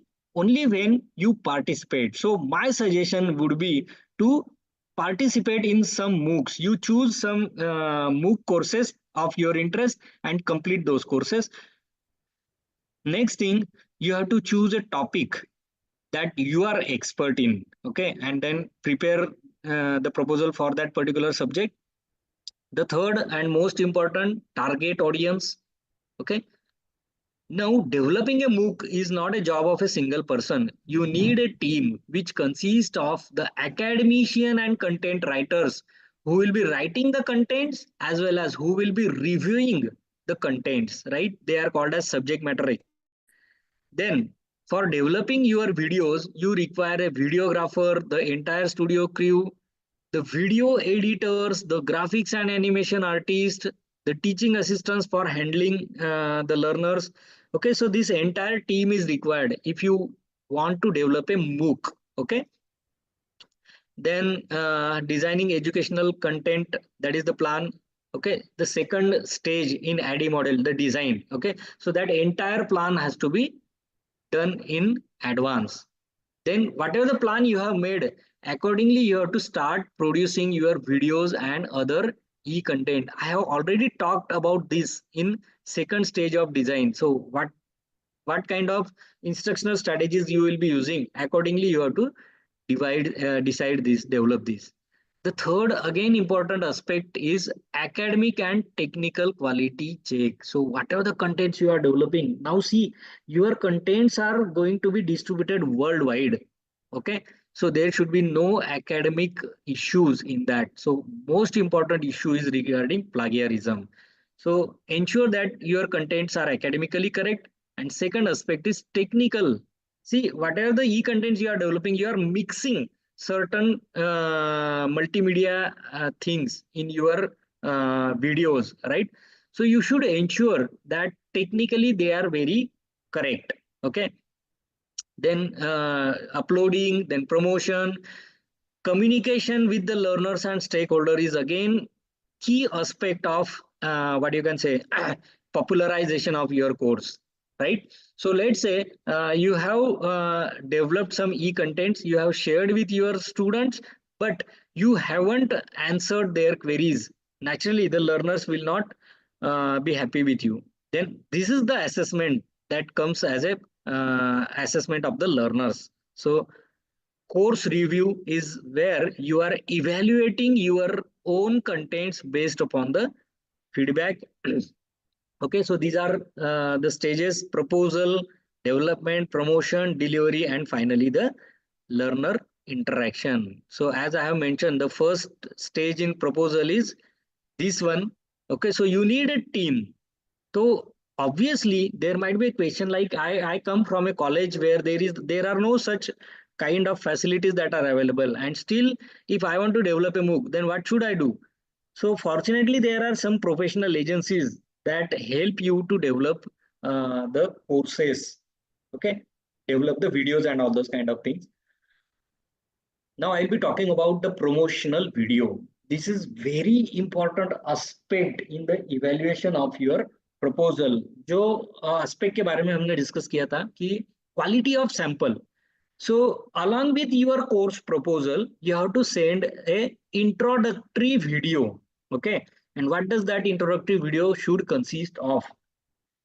The introductory video should cover the introduction to the topic that you will be covering, importance, like if my MOOC course is completed by some student, how the student will be benefited. So important of the topic that you will be teaching, what topics you will be covered, like what syllabus, what is the syllabus of your course, what are the modes of assessment. Okay, so this everything should be included in your introductory video. Now see, whenever we talk about introductory video, what the people do, people stand in front of the camera and they only talk about their course for some 3 to 5 minutes. But it is not expected. See, quality of sample. We talked about quality of sample. So it should not be a monotonous video. Okay. It should be mixed with some sort of multimedia contents. So like graphics, animation, photos, slides, these should be added to your video. Okay. Now, when I say that this everything should be added, so is it like I should keep on adding anything? No. Whatever you are adding, it should be for illustration. It should be supportive to what you are talking. Okay. Like say, let's say I am proposing a course on 3D animation. Okay. And I am talking about that animation. And at the same time, on the screen, if some object is shown at the side of the screen and it is being rotated, okay, revolve ho raha hai to it will add a grace. Let's say I'm proposing a course on history of Roman Empire, and when I'm talking about my course contents, if some pictures of the Roman Empire, okay, they are being shown just besides me on the screen, it will add a grace to my video. It doesn't become monotonous and it doesn't become boring. And this is what is expected to the e-content developers, right? Now, the duration of this promotional video should be somewhat between 3 to 5 minutes, depending upon the national MOOC coordinator. So if I am talking about AICTE mentions that your course promotional video should be maximum 3 minutes or 4 minutes, not beyond that. Whereas if I am talking about CEC, they are a little bit liberal. They allow more than 5 minutes video. Okay. So you have to stick up to that duration. And as I mentioned earlier, that developing a MOOC is somewhat like directing a movie. So have you ever seen a trailer of a movie which is of some 15 minutes duration? No. The movie trailers are hardly 2-3 minutes trailer, but then they are so much catchy, okay, so much attractive that they convince us that I should go to the theater and watch the movie. Your promotional video is supposed to be like that only. So try to make it more informative and attractive. Fine. So that was related to the promotional video. Now let us talk about expression of interest. So expression of interest are invited by the national MOOC coordinators like this. I have given one link here, swayam.implementnet.ac.in. Now, if you go to the site and if you check, it may be possible that presently there are no proposals invited by these national MOOC coordinators. So as I have mentioned earlier, that these national MOOC coordinators occasionally invite the expression of interest for developing the MOOCs. So this is one of the option wherein you can invite, wherein you can submit the proposal. If I'm going through this UGC format, then the eligibility for the MOOC is faculty member who is working in a duly recognized institute. Okay. Now, how would I say that it is duly recognized? See, I'm talking about UGC. So UGC recognizes the institute using a 2F12B certificate. So if your university or college is having 2F12B, then you are working in a recognized institute. You must be holding a PhD degree and you must have a minimum of 5 years teaching experience in the concerned discipline. If you fulfill all these criteria, then you are eligible for submitting the proposal.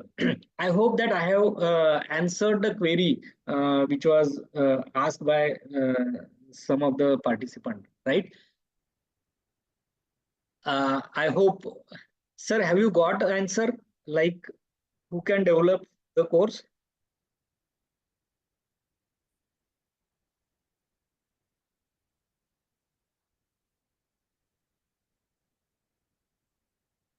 Okay, his question was like he was working in some private university.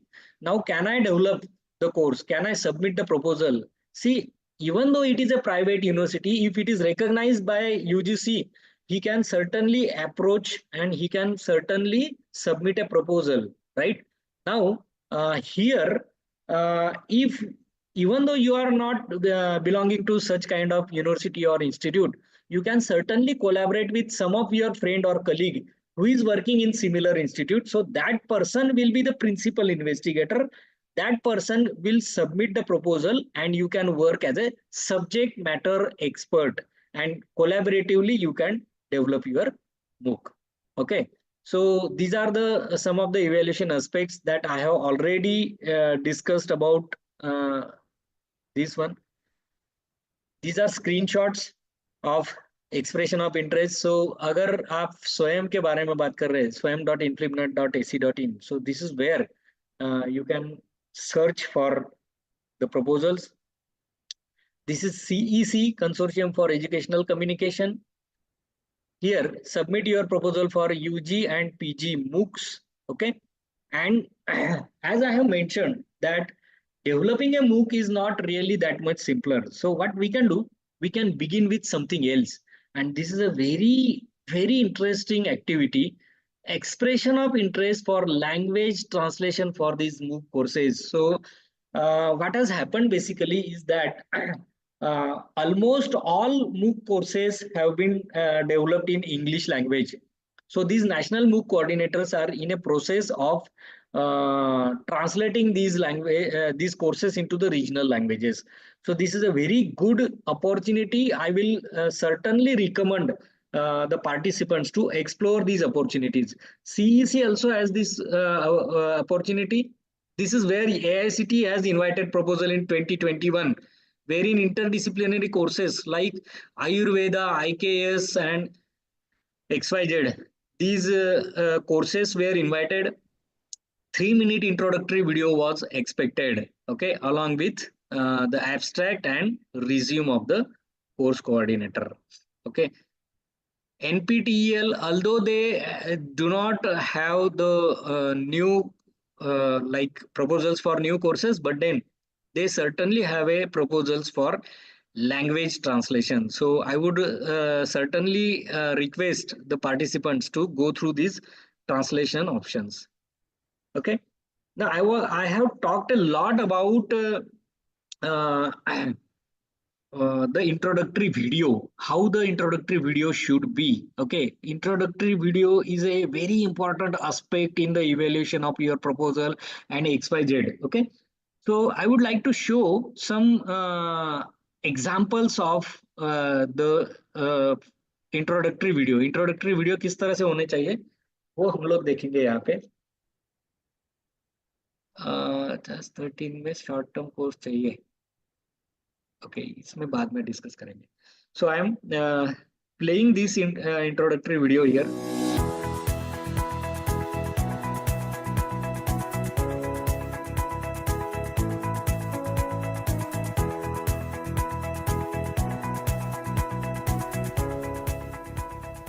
Photography is all around us. We see numerous photographic images every day, many of which advertise products, services, lifestyles, and ideologies. Photography is employed in many fields of science, manufacturing, and business, as well as for art, recreational purposes, and mass communication. Photography today has reached the hands of almost everyone. Thanks to the high-tech digital single-lens reflex cameras, cybershot cameras, and mobile phones, which have flooded the market. There is constant competition among the manufacturer to offer maximum features at minimum cost. Thousands of brands and models are available in the market. Photography today has changed the lifestyles of the masses. The basic purpose of this course is to provide basic knowledge of photographic processes, including the use and roles of professional services. The recognition of strong image composition, technical operation, and the essential knowledge for completion of final image portfolio will also serve as primary objectives, along with the ability to convey critical knowledge of the photographic processes. This course covers various aspects of photography, from history and also technical aspects of photographic camera with camera controls, lenses, and lighting. Okay, so as I have mentioned in the beginning that the MOOC, the courses on are classified as whether they are self-paced courses or schedule-driven courses. Self-paced courses usually consist of the skill-based courses, okay, which do not offer any kind of certification or any kind of credit transfer. The primary motto of these self-paced courses is to provide some sort of knowledge to its learner. So this is one of the similar kind of course wherein some photography related knowledge is to be shared among the learners. So this was the introductory video for this course, wherein the aspects like how photography is important, what is going to be taught in this particular course, and similar information was mentioned. So this is one of the kind of introductory video. Now we shall see another kind of introductory video, which is a course, which is a schedule driven course, okay, which offers credit transfer, which offers certifications, okay. So what should be the introductory course, how the introductory course should be, sorry, introductory video should be, that one example we shall see here.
Hello and welcome to this introductory session to the course Introduction to Film Studies.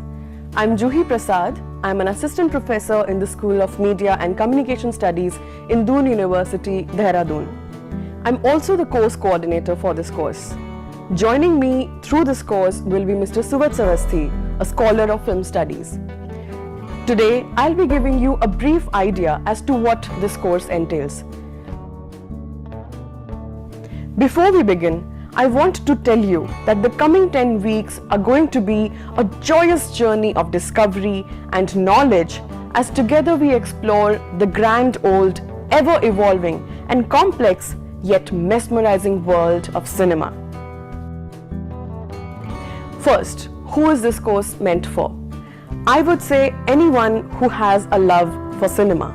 So if you are the kind of person who has ever sat and wondered, why is it that a film or a particular scene has left this everlasting mark on me?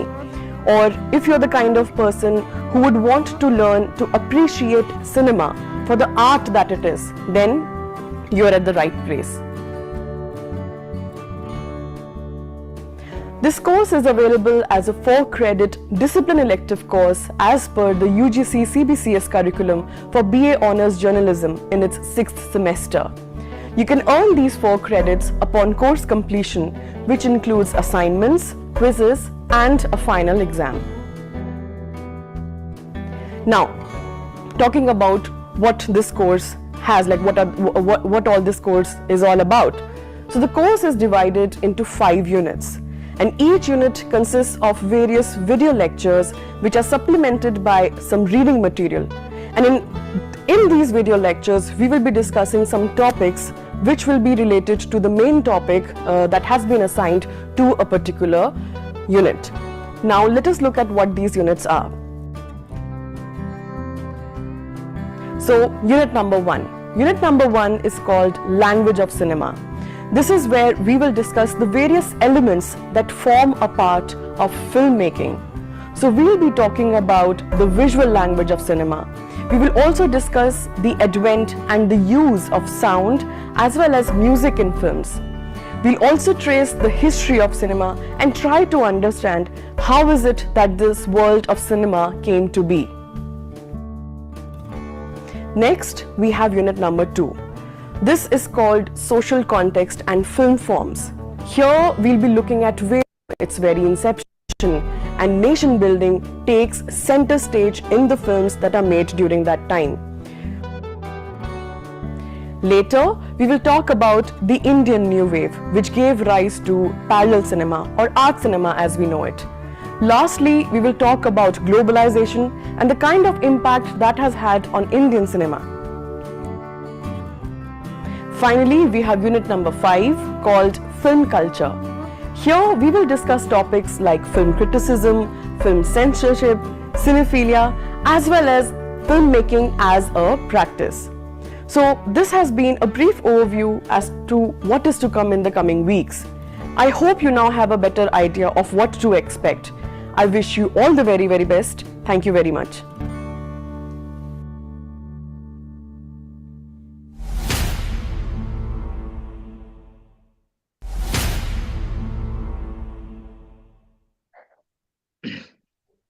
Okay, so as I have mentioned that this course which was developed is a course wherein the credit transfers are available. Okay, so whenever a student basically looks for a course, what does the student expect? So when we go to a book shop for purchasing a book, what do?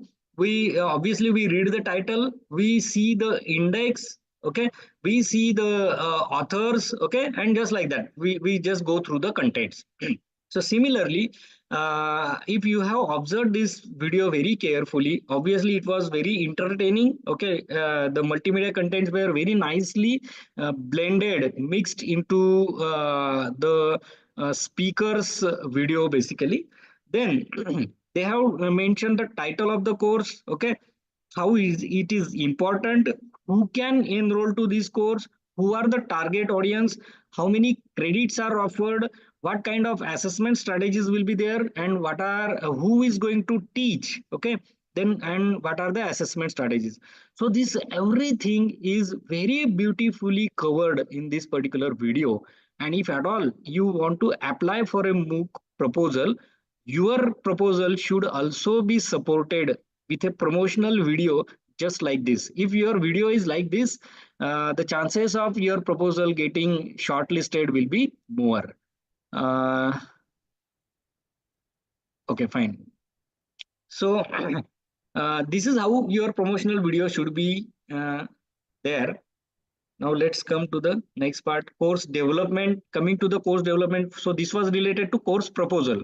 Now if at all I have started developing the course, then I must have a blueprint. And again, this refers back to the stage number 2 of the ADDIE model design. So you have to be a blueprint ready. Okay, just based on that blueprint, you have to start producing the videos and other e-content. So if you have designed a plan, like which topic has to be developed in using which instructional strategy, जो मैंने आपको बताया था कि this topic I will be teaching exclusively by standing in front of the camera. The other topic will be taught by the speaker along with the PowerPoint slides. There is one topic wherein the speaker will not be there on the screen, but some animated video will be there, just like that. These are the instructional strategies that you have decided. So this everything has to be produced well in advance, right? Quality check, I have discussed about this. Check for plagiarism. This is very important, and any MOOC platform, including Swayam, they are critically, you can say, stringent about this particular criteria.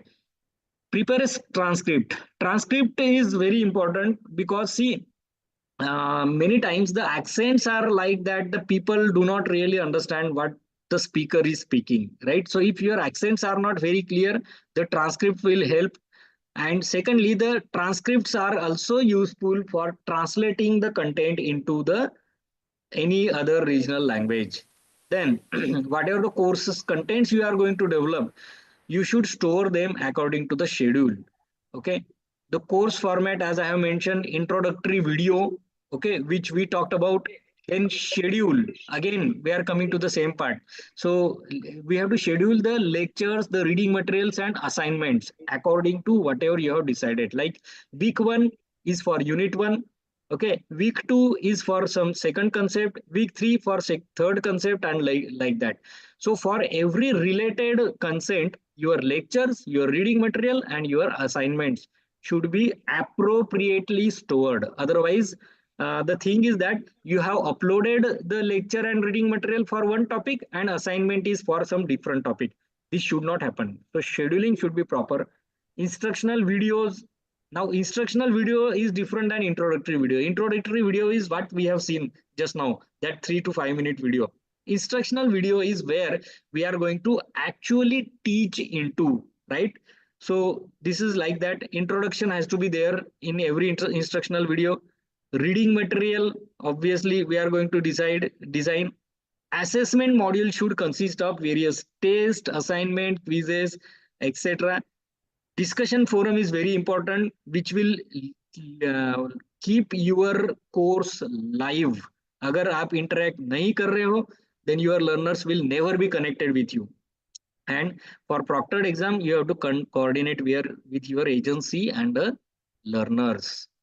Now, for what are the production activities? The first thing is identification of a studio. If I am talking about if I am talking about developing a MOOC, then I must identify a studio.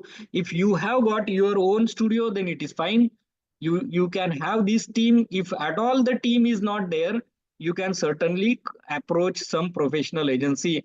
And fortunately, these professional agencies get these e-content developed in whatever the rates are approved by the Swayam team, right?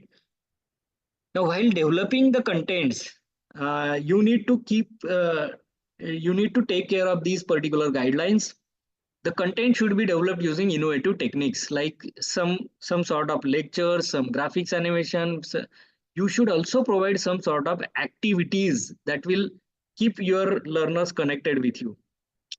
ensure zero plagiarism, whether it is your contents, your video, your reading material, whether it is images or anything that you are accepting. अगर आप कहीं से लेते हो तो you should provide a proper reference to that particular source, right? Now the teacher's presence on the screen should be limited, exclusive.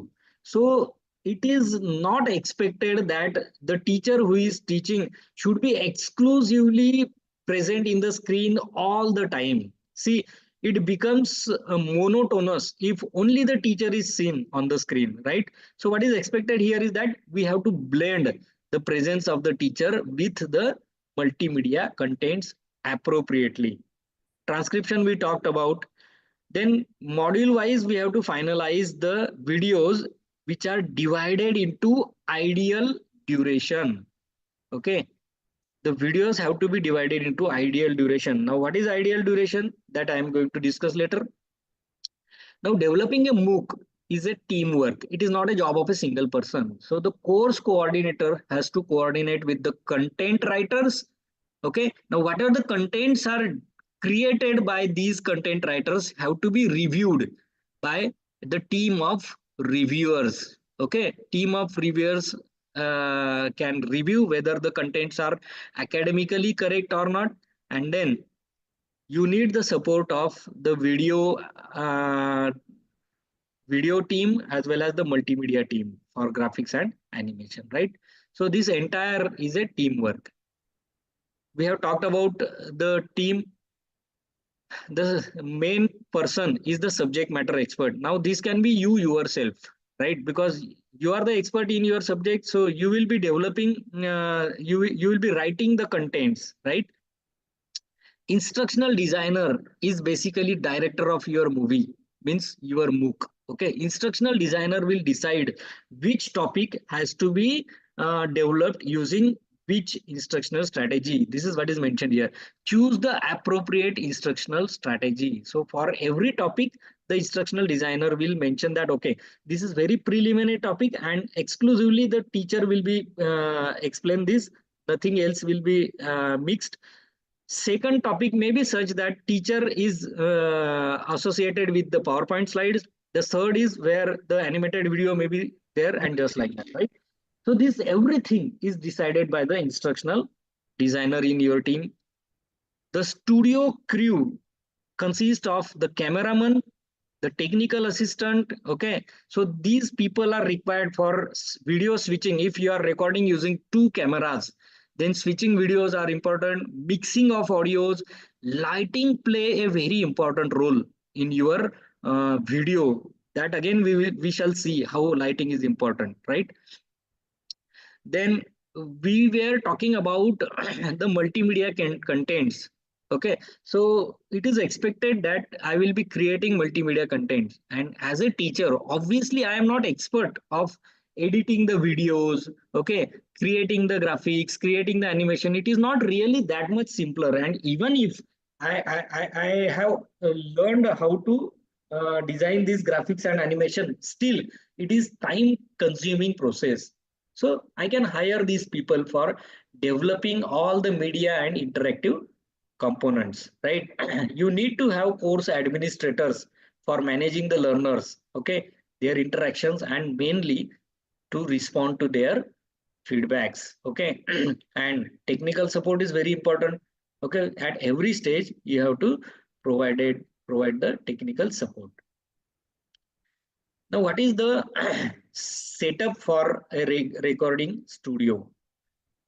Okay, the studio has to be an acoustic room, okay, wherein no noise shall come inside the room, neither the sounds from the room shall go outside of the room, right? So studio is expected like this. The video camera should be high resolution camera with a tripod. Recording should be of a full HD format. Lights, as I have mentioned, they are very important. Nowadays, you may have seen that wherever we go, the lights comes with a diffuser. Okay, there are some sort of umbrellas or something like that. Okay, that diffuses the light in a uniform manner. Okay, so lighting should be such that there are no shadows. Okay, at the same time, the light should cover the speaker, very properly. Now, what is the audio? How the audio you are going to capture? Usually, the collar mics that are also called as lavalier mics are used for recording the audio. Okay, or there are some other kind of mics also available that will capture the sound of the speaker. Okay. Now, if you are having a audio mixer, then it is certainly recommended to use audio mixer to ensure that the sounds are pretty clear. There is one of the very important component of a studio, and that is teleprompter. Now, I am not sure, but many of you might be aware of what is a teleprompter. If you see the television news, the news anchors really do not know each and every news. Okay, what they do basically, they read the news that are displayed in front of them through the teleprompter, right?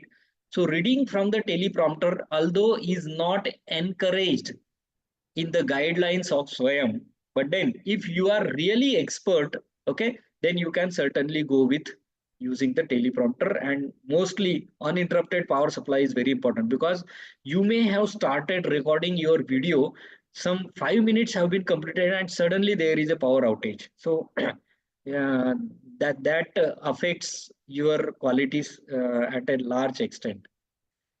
Here I have listed some of the freely available tools that can be used for recording and editing the videos. So OpenShot is one of the very wonderful freely available video editor. Okay. Audacity is one of the audio editor, and then there are some other tools that you can go through. The video quality should be such that the duration of all of your videos, so ideally the duration should be 8 to 10 minutes only. Okay, I can say that you can go up to 12 minutes.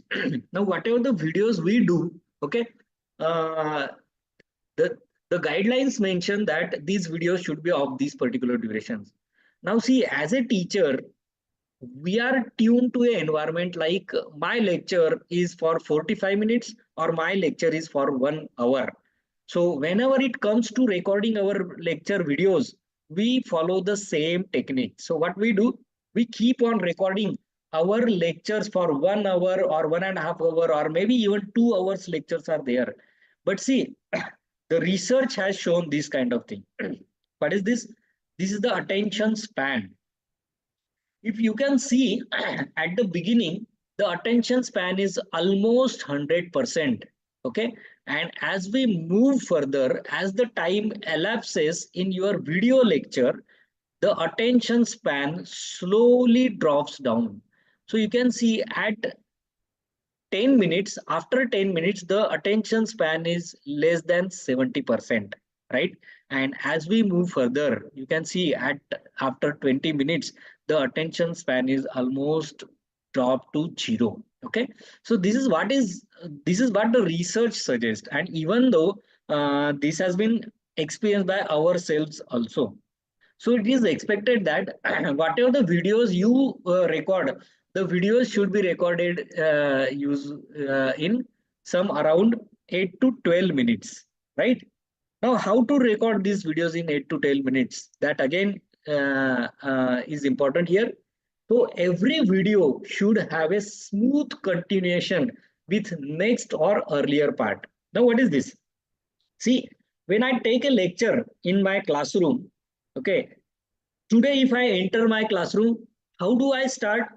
I give reference to my yesterday's lecture or last lecture. In the last lecture, we have discussed about this. Now, in today's lecture, I will be discussing on this. Then I start the lecture. At the end, what I do? I conclude that in today's lecture, I have discussed about these topics, and in next lecture, I will be talking about this. So this is called as smooth continuation with next or earlier part.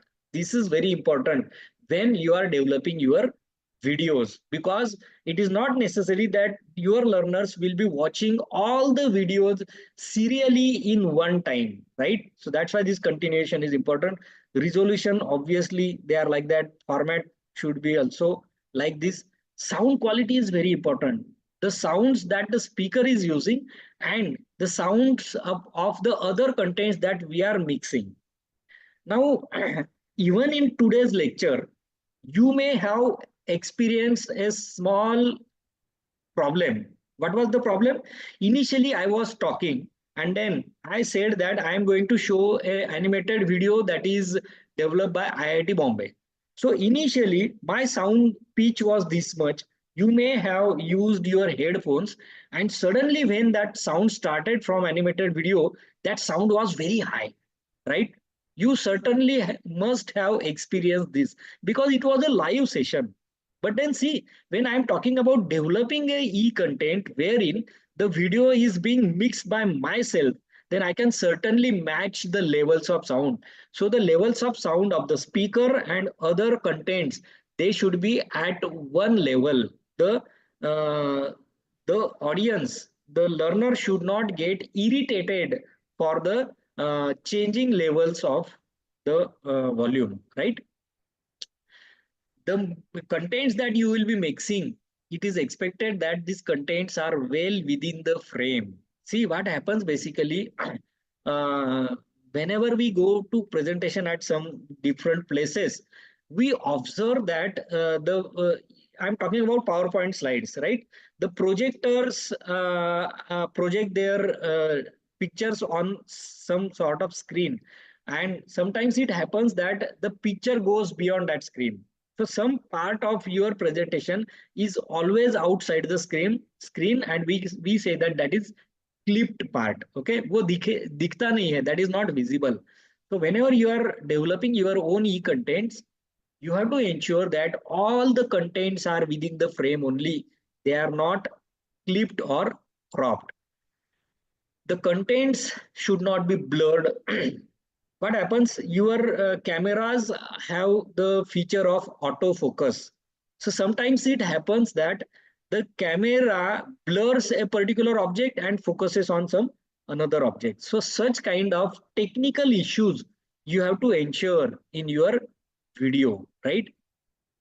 Proper mixing of multimedia content such that appropriate contents are displayed at every time. See, have you ever experienced that in a news channel, the news anchor is talking about a particular news, delivering a particular news, and the video which is shown is something different. It happens very rarely, but then it happens. So this should never happen in your video also. So I'm talking about a particular topic and the supportive material that is mixed in my video is reflecting something different. This should not happen, right? Now the colors that you have used for background, that are also important, right? So again here the target audience is very important. The content that I am developing, if I am developing it for small school going kids, then the background will be very catchy background, right? Interesting background. If I am developing the contents for some professionals, then the contents, the background will be very different. I will show you one of the background that we have used. Then editing is very important, editing your videos. When I record the video in a live manner, many times what happens, we take some pauses. Okay, sometimes we do not, we are not able to recall what I want to say. So we take a pause. Sometimes we get fumbled. Fumbling bhi hota hai hamara, right? There are many people who have got the habit of repeating some words. So such kind of repetitions, pauses, repetitions, fumblings, this everything has to be edited. Okay, we have to remove them. So editing is essential. Now I was talking about recording the video in parts, 8 to 10 minutes. Now how it can be done? It can be done if you have prepared the script in advance. अगर आपने script बनाई है पूरे आपके session की, आपके lecture की, then only you can easily do that. So you can divide your script in smaller part that can be developed in short duration. Okay, now all the e-contents, what are the e-contents you are going to mix as per the instructional strategy? Okay, so for a particular topic, if we are going to use PPT, for a particular topic, if we are going to use some animation, for a particular topic, if we are going to use some video. So you have to decide this in advance, and you have to make this everything before you are going to record your video. Again, talking about the speaker's presence on the screen, how much duration the speaker should be present, and what should be the appearance of the speaker on that particular screen. It has to be limited. As we have mentioned, exclusive presence is discouraged. Exclusive presence of the teacher is always discouraged. It should always be what you can say, mixed. Dressing caution is again very important. Whatever the dresses you are wearing when you are recording the lecture, these dresses should be contrast to the background. Let's say if I have decided to use blue color background, then obviously whoever is going to record the video should not use a blue shirt or maybe a blue sari, right? So when this is possible, again going to the second stage of AD model, design. Design model में हमने बोला था कि पूरा जो सब कुछ है डिजाइन हमने पहले से करके रखना है. Visual design, if I have decided that I will be using this particular background, then I will be very much aware what kind of colors I am going to use in the background, and accordingly I can suggest my speakers to wear the appropriate clothes, right? Okay, so this is one thing regarding color. The second is we should avoid using the small line and checks. Okay, so these kind of clothes usually creates irritation to your eyes. So this is also a very important suggestion. As I have mentioned that the mic that we use for recording the video is usually a collar mic. So the mic should be placed in such a place such that it do not create a noise. Okay. So it is our personal experience that specifically with the ladies used to wear some sort of ornaments, and if these ornaments touches the mic even occasionally, it creates a spike. Okay, and that spike is really not what you can say acceptable to the learners. Okay, the body language of the speaker is very important. Okay, the speaker should be looking into the lens. See, as a teacher, when I take a lecture in the classroom, what we do, we keep on moving in the entire classroom. Okay, so the class is larger, so I keep on moving from this place to that place, and then I look towards entire class. So whoever is in my class, I look into the every student. Okay, and this helps me to have a control on my class. Okay, अगर मैंने ऐसे नहीं किया, अगर मैं एक ही जगह पे खड़ा रहा और एक ही स्पेसिफिक स्टूडेंट की तरफ मैं देख के अगर लेक्चर दे रहा हूँ, तो I will lose control over my classroom. So this is essential for a classroom lecture, but then this is exactly opposite for a video lecture. So for a video lecture, your movements are restricted, because if you keep on moving, you will be moving out of the frame of the video. So your movements are restricted, and secondly, you have to continuously look into the lens so that the learner should get a feel that the teacher is talking to myself, right? So you should be always looking into the lens. And next thing which is important for the speaker to remember is there are restrictions for the video frame. See, many people have got a habit of what you can say, moving their hands. Okay, हम हाथ basically move करते हैं. So sometimes it happens that my hands go beyond the video frame, and जो video जब बनेगा तो हमें दिखेगा कि हाथ का कुछ पोर्शन था that has been clipped out. So we need to ensure how much of the area is where the video frame is there. Okay, and most important, there should be a smile on the face. It adds a grace to your video. See, जैसे मैंने बताया था पहले कि there are some people who are very expert in their domain, okay, their subject, but then the moment they stand in front of the camera, they become conscious. Okay, और उनके चेहरे पे एक बहुत बड़ा like what you can say, tension aa jata hai. Okay, now if my face itself is tense, naturally the person who is watching my video, he will be even more tense than you, right? So your face should always carry a smile. Okay, now what are the points that needs to be considered?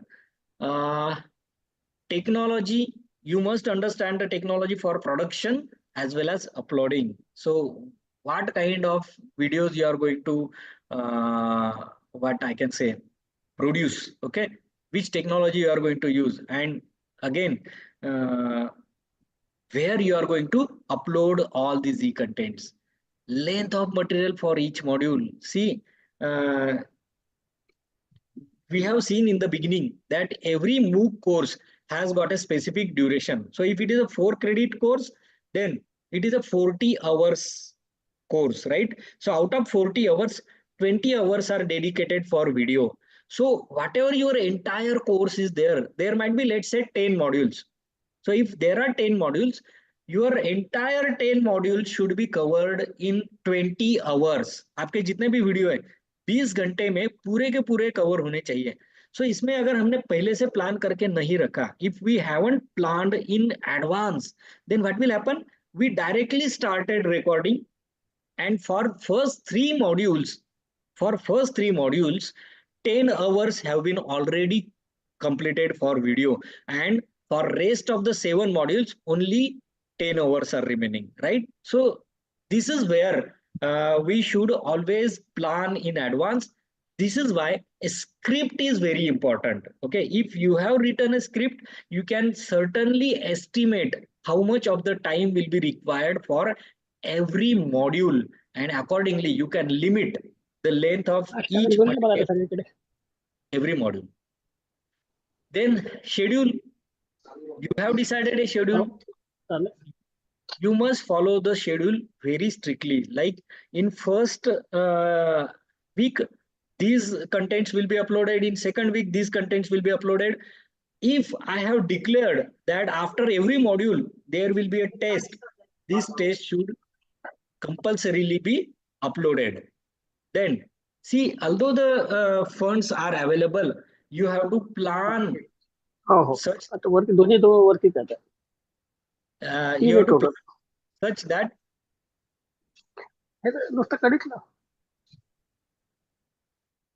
you have to plan such that the funds are sufficient for you. Okay, then promotion. See, it is your contents, it is your course. So obviously, although the MOOC platform is going to promote, you yourself has to promote your own e-contents, right? Copyrights, again, this point is there. So there should be no plagiarism, otherwise you will be in a big trouble. See, whatever you are doing in your classroom in a closed setup, okay, that is sometimes permissible, but once you go on internet, okay, e-contents, okay, there is no excuse for any kind of plagiarism, right? I have got some photographs of some of the videos, sorry, some of the photographs of our recording studio. You can see this is the acoustic treatment that is being done. Okay, this is the green screen, which is called as chroma screen. Okay, then basically green screens are used such that the green curtains are removed, and then anything can be added at the background of the speaker. So the speaker is standing here, these are the lights and you can see that the lights are having some sort of diffusers. I was talking about shadows. Okay, no shadows. So you can see here that the light is so nicely focused that there are no shadows present. If the shadows are there, it becomes difficult to eliminate the green screen in the background, right? This is a camera which is having the teleprompter. The teleprompter are optional. If you want, you can use teleprompter. Otherwise, you can directly speak. Okay. This is the setup. You can see that I was talking about some video frame restrictions. So we used to keep this kind of cloth wherein the learner has to, wherein the speaker has to stand and the speaker can present. So this is the, again, the green screen. This is a teleprompter. Okay. And this is the camera. You can record your videos in the most convenient way that you like. Okay, you can record by standing, you can record by sitting, you can have your own laptop in front of you if you are demonstrating something.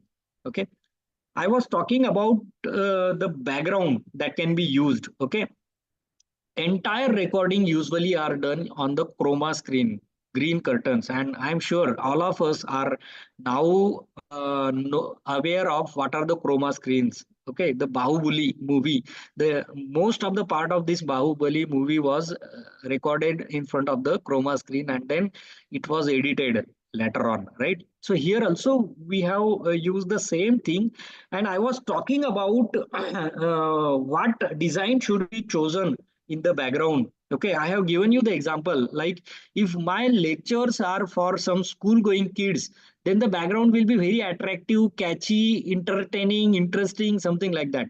And if I am recording it for some professional group, then the background should be like that.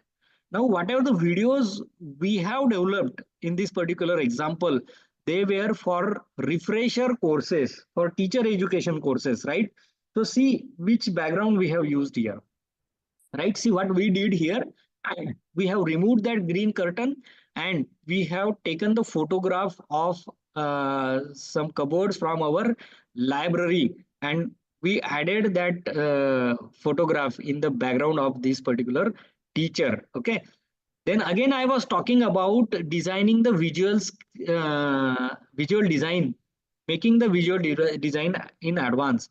So we have decided this structure that this screen will be in the background, this image. The logo of the university will be here at the rightmost corner on the top, and what are the names and other titles will be there, that will be at the bottom side. Okay, this is what you have to decide in advance. Now I was talking about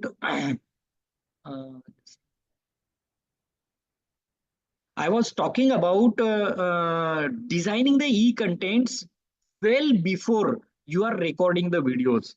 Okay, I am again and again coming to that AD model. AD model के साथ में मैं बार बार आ रहा हूँ, and हर बार मैंने ये भी आपको बताया था कि if you are following that AD model, your contents will be very impactful. So I have used one statement at one place that you must design all your e-contents, whether they are PowerPoint presentations, whether they are animations, whether they are some videos, anything, XYZ. If you have designed them very well in advance, and if you are very well known about each and everything of that particular content, then what you can do, you can make that kind of gestures. See, in our classroom lecture, the actual PowerPoint slides are there, and you can easily point out at the appropriate point which is displayed on the PowerPoint slide. But then here you can see that there is nothing displayed on the screen here. There was a simple green curtain. But since I was aware about the entire slide in advance, I was aware that which point is at which place on my slide. So accordingly, I can really have my gestures so that my hand is pointed at least approximately near to the point that I am talking about. Okay. So this was regarding the development of the courses. Now course promotion. Usually the promotion is done by the platform. What are the MOOC platform you are using? The promotion is done by that platform, but we should not depend on that. Since it is our product, we must do marketing for our own product. So use social media, emails, or flash on the portals of the universities. Okay. This everything you have to do. If your promo is quality, then obviously you will get a popularity. Okay, promo means your promo video, promotional video अगर आपका अच्छा है तो you will certainly gain popularity. Okay, then coming to the course delivery stage. Okay, your material must be ready in advance. and follow the schedule strictly. Like मैंने declare कर दिया है कि after this week there will be a test and my test is not ready. So what will happen? There will be skip. Either the test will be skipped or there will be a delay, and frequent skips or delays provides a bad impression on your learner. Okay, so be specific about assignments and test. ये जो है आपने जैसे declare किए है वैसे वो होने ही चाहिए. Okay, and next very important thing which I always recommend, join yourself in your own course. So it is something like you are attending in your own lectures in your classroom. See, only your learners can evaluate yourself, right? So whether it is a LMS or whether it is a MOOC, you should join this as a learner. तो इसका benefit क्या होगा आपको कि whatever you have uploaded, how the learners are being able to see that, view that. Okay, so otherwise what happens, the learners keeps on complaining that this is not properly visible, these contents are not accessible. So how to ensure that you join as a learner, you join as a student, so you will get the experience about that. Learner interaction, effective use of discussion forum is very, very important, right?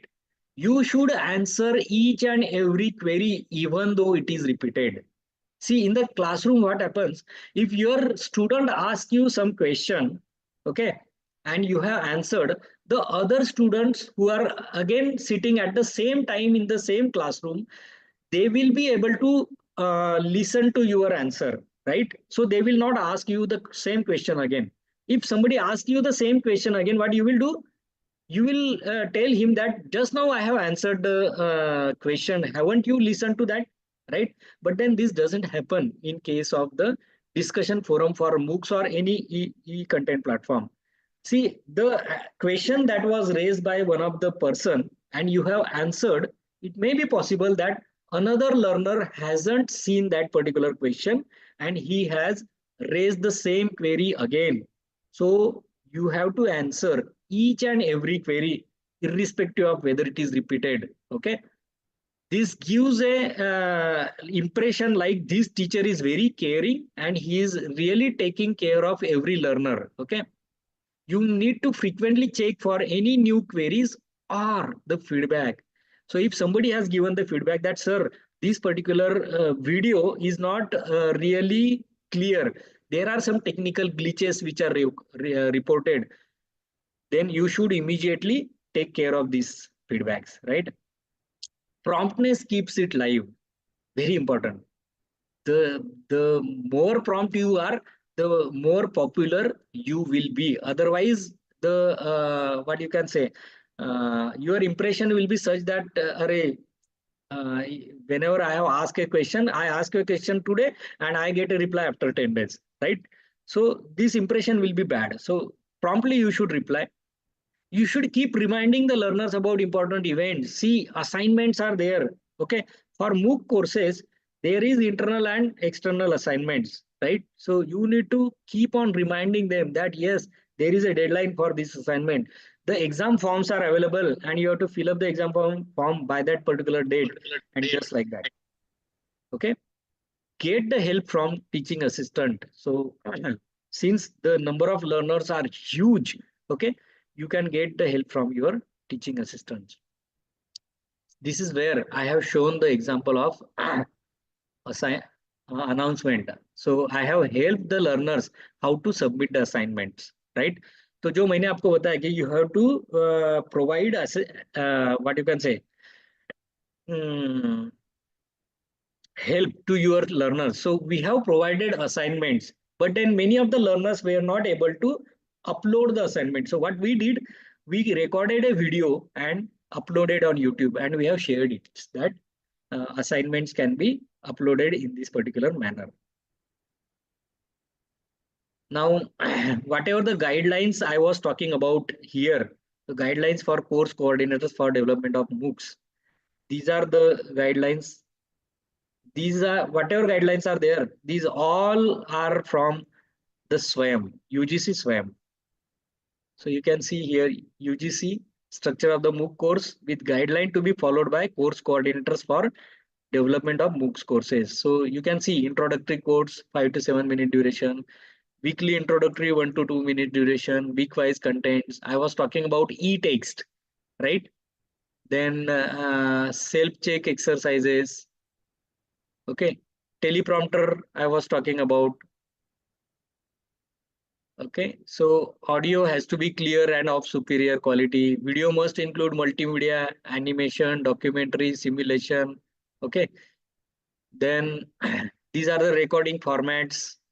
Duration of the video for 4 credit course, it has to be about 20 hours, right? Broken into the videos of about 8 to 10 minutes. So whatever the contents I have shown, they are basically taken from the guidelines that are issued by SWAYAM. See, guidelines to avoid plagiarism also mentioned here. So these everything are readily available on the UGC portal or SWAYAM portal. You can, if you want, you can go through these guidelines. So these are some of the references that I have taken for developing this particular presentation. So ultimately what has happened, basically the slides that I started with, the traditional teaching learning scenario and the modern teaching learning scenario. So the pedagogy is undergoing a big change. The education system is undergoing a big change. Okay, and there is a chance for upgrading ourselves. So are you ready to upgrade? If yes, then you can go with developing these e-contents or MOOCs. Okay, so if at all there are some questions, I will be really happy to answer the questions. Thank you very much. Hello sir. Yes sir, please. Sir स्टार्टला तुम्ही काही audio video दाखवले. हा, एकदम स्टार्टच्या साईडला मी तुम्हाला प्रश्न विचारला होता, पण मध्ये ते माईक अनम्यूट झाला, म्यूट झाला. ओके. माझा प्रश्न असा आहे सर, की जेव्हा इन्फॉर्मेशन टेक्नॉलॉजी नव्हतं त्यावेळेस कार्टून पिक्चर्स यायचे, म्हणजे पेपरमध्ये, न्यूजपेपरमध्ये आणि याच्यामध्ये, म्हणजे कार्टून काढून कमी भाषेमध्ये जास्तीत जास्त संदेश देण्याचा प्रयत्न जो होता. सर ऐकू येते? हा हा, येस येस येस. म्हणजे कमीत कमी भाषेमध्ये जास्तीत जास्त मोठा संदेश. आता जे मूक मध्ये आपण ऑनलाईन कोर्सेस जे डेव्हलप करतो, तर त्याचा काय रिलेशन राहू शकतो सर? की ते त्यावेळेस जेव्हा काहीच नव्हतं त्यावेळेस जे लोक हाताने काढायचे चित्र आणि त्याच्यातून कमी याच्यातून जास्तीत जास्त संदेश समजायचा आपल्याला, की त्याला चित्रातून काय म्हणायचं आहे, फक्त पिक्चर्स मधून काय म्हणायचं आहे. ऑनलाईन कोर्स मध्ये असं without any text, only through pictures, can we give the message to the learners? Yes, certainly. Actually, he has very means he has raised a very nice, I won't say question, but there is a suggestion. See, he has mentioned one example, like in earlier days, people used to illustrate the things with the help of some cartoons, okay, that were drawn by hand. Okay, so can we use such kind of things entirely in e-content? See, there are some of the e-contents that do not have a speaker. There are no audio courses. All the courses are entirely based on e-content. You can effectively use them if at all your course that you are designing offers the knowledge of that particular kind. So you can have the entire animated course itself. तुमचा पूर्ण course जो आहे ना, पूर्ण animated असू शकतो, जर तुमचं जे प्रेझेंट करायचंय तुम्हाला ते त्या टाईपचं असेल तर. And there are many courses like that, especially for the school courses. You can certainly do that, and that is why I have shown that clips in the beginning, that they are very powerful and they very impactfully provide you the knowledge that can be disseminated to your students. So that is possible. You can do that. Sir, good afternoon. So I want Dr. Sumati, one more lot of question. thanks. Yes, please. Sir, if you are developing any On behalf of HRDC, Dr. Babasaheb Ambedkar, Marathwada University, Sir, Chhatrapati sir, Sambhajinagar, respected Dr. Suhal D. sir, Pachpande, sir. Mahadev sir Yes, sir. Thank you. मी थोडं interrupt करतो. Doctor Sumati was asking some question. Okay, sir, no problem. Yes, suppose please. if you are developing any content for NPTEL as well, is there anybody higher authority is there to validate our content, entire content, or we ourselves develop it or upload it? For NPTEL, Any, suppose if we are opening in a public forum, we are designing any content, we are uploading it in a public forum, any person is there to audit it or verify our content? no, see, if you are uploading your contents on public forum, there is no specific agency who will do that kind of what you can say authentication. But then see, that is why I have shown you that LMS slide, learning management system. So rather than developing your e-contents and sharing on public forum like WhatsApp or Facebook or YouTube, okay, rather than doing that, what you can do, your institution can adapt some learning management system. It may be Moodle, it may be Google Classroom, okay. So all your contents would be uploaded on that learning management system and it will be governed by your institute. So your principal or maybe director can give you a kind of certification that these material have been developed by this particular teacher. So there you can certainly have a kind of you can say committee that will review. Okay, sir. Yes. That is why I have shown you that LMS. Okay, sir. Thank you. Sir एक प्रश्न होता. हाँ बोला ना sir. हाँ sir, cash 13 में जाने के लिए शॉर्ट टर्म कोर्स कितने करने की जरूरत है सर? अच्छा, कैश 13 मतलब एसोसिएट प्रोफेसर. हाँ, एसोसिएट प्रोफेसर के लिए आई थिंक सर 1 रिफ्रेशर और 1 short term is enough. No, sir, 2 short term for 2 short term. Okay. Actually, I am not sure. I will have to see that. Sir ते तुम्ही त्यात बघा एकदा guidelines मध्ये, त्या युजीसी रेग्युलेशन आहे 2018, त्यात एकदा बघा किती कोर्स पाहिजे ते मला सांगता नाही येणार. But I can certainly say that if it is a online refresher course which is Arpit, then it can be treated as equivalent. Okay. How many courses are required? That really I cannot tell you immediately. I have to again check that. Thank you, sir. Okay, sir. Yes. नाही sir 2 short term लागतात. हा 2 लागत असतील may be. Yes sir, ते मला आता लक्षात नाही. सर 2च लागतात सर, किंवा एक रिफ्रेशर कोर्स. हा, एक रिफ्रेशर किंवा 2 शॉर्ट टर्म असं आहे बहुतेक. पण काही 2 शॉर्ट टर्म 5-5 दिवसाचे किंवा 10 दिवसाचे एक शॉर्ट टर्म.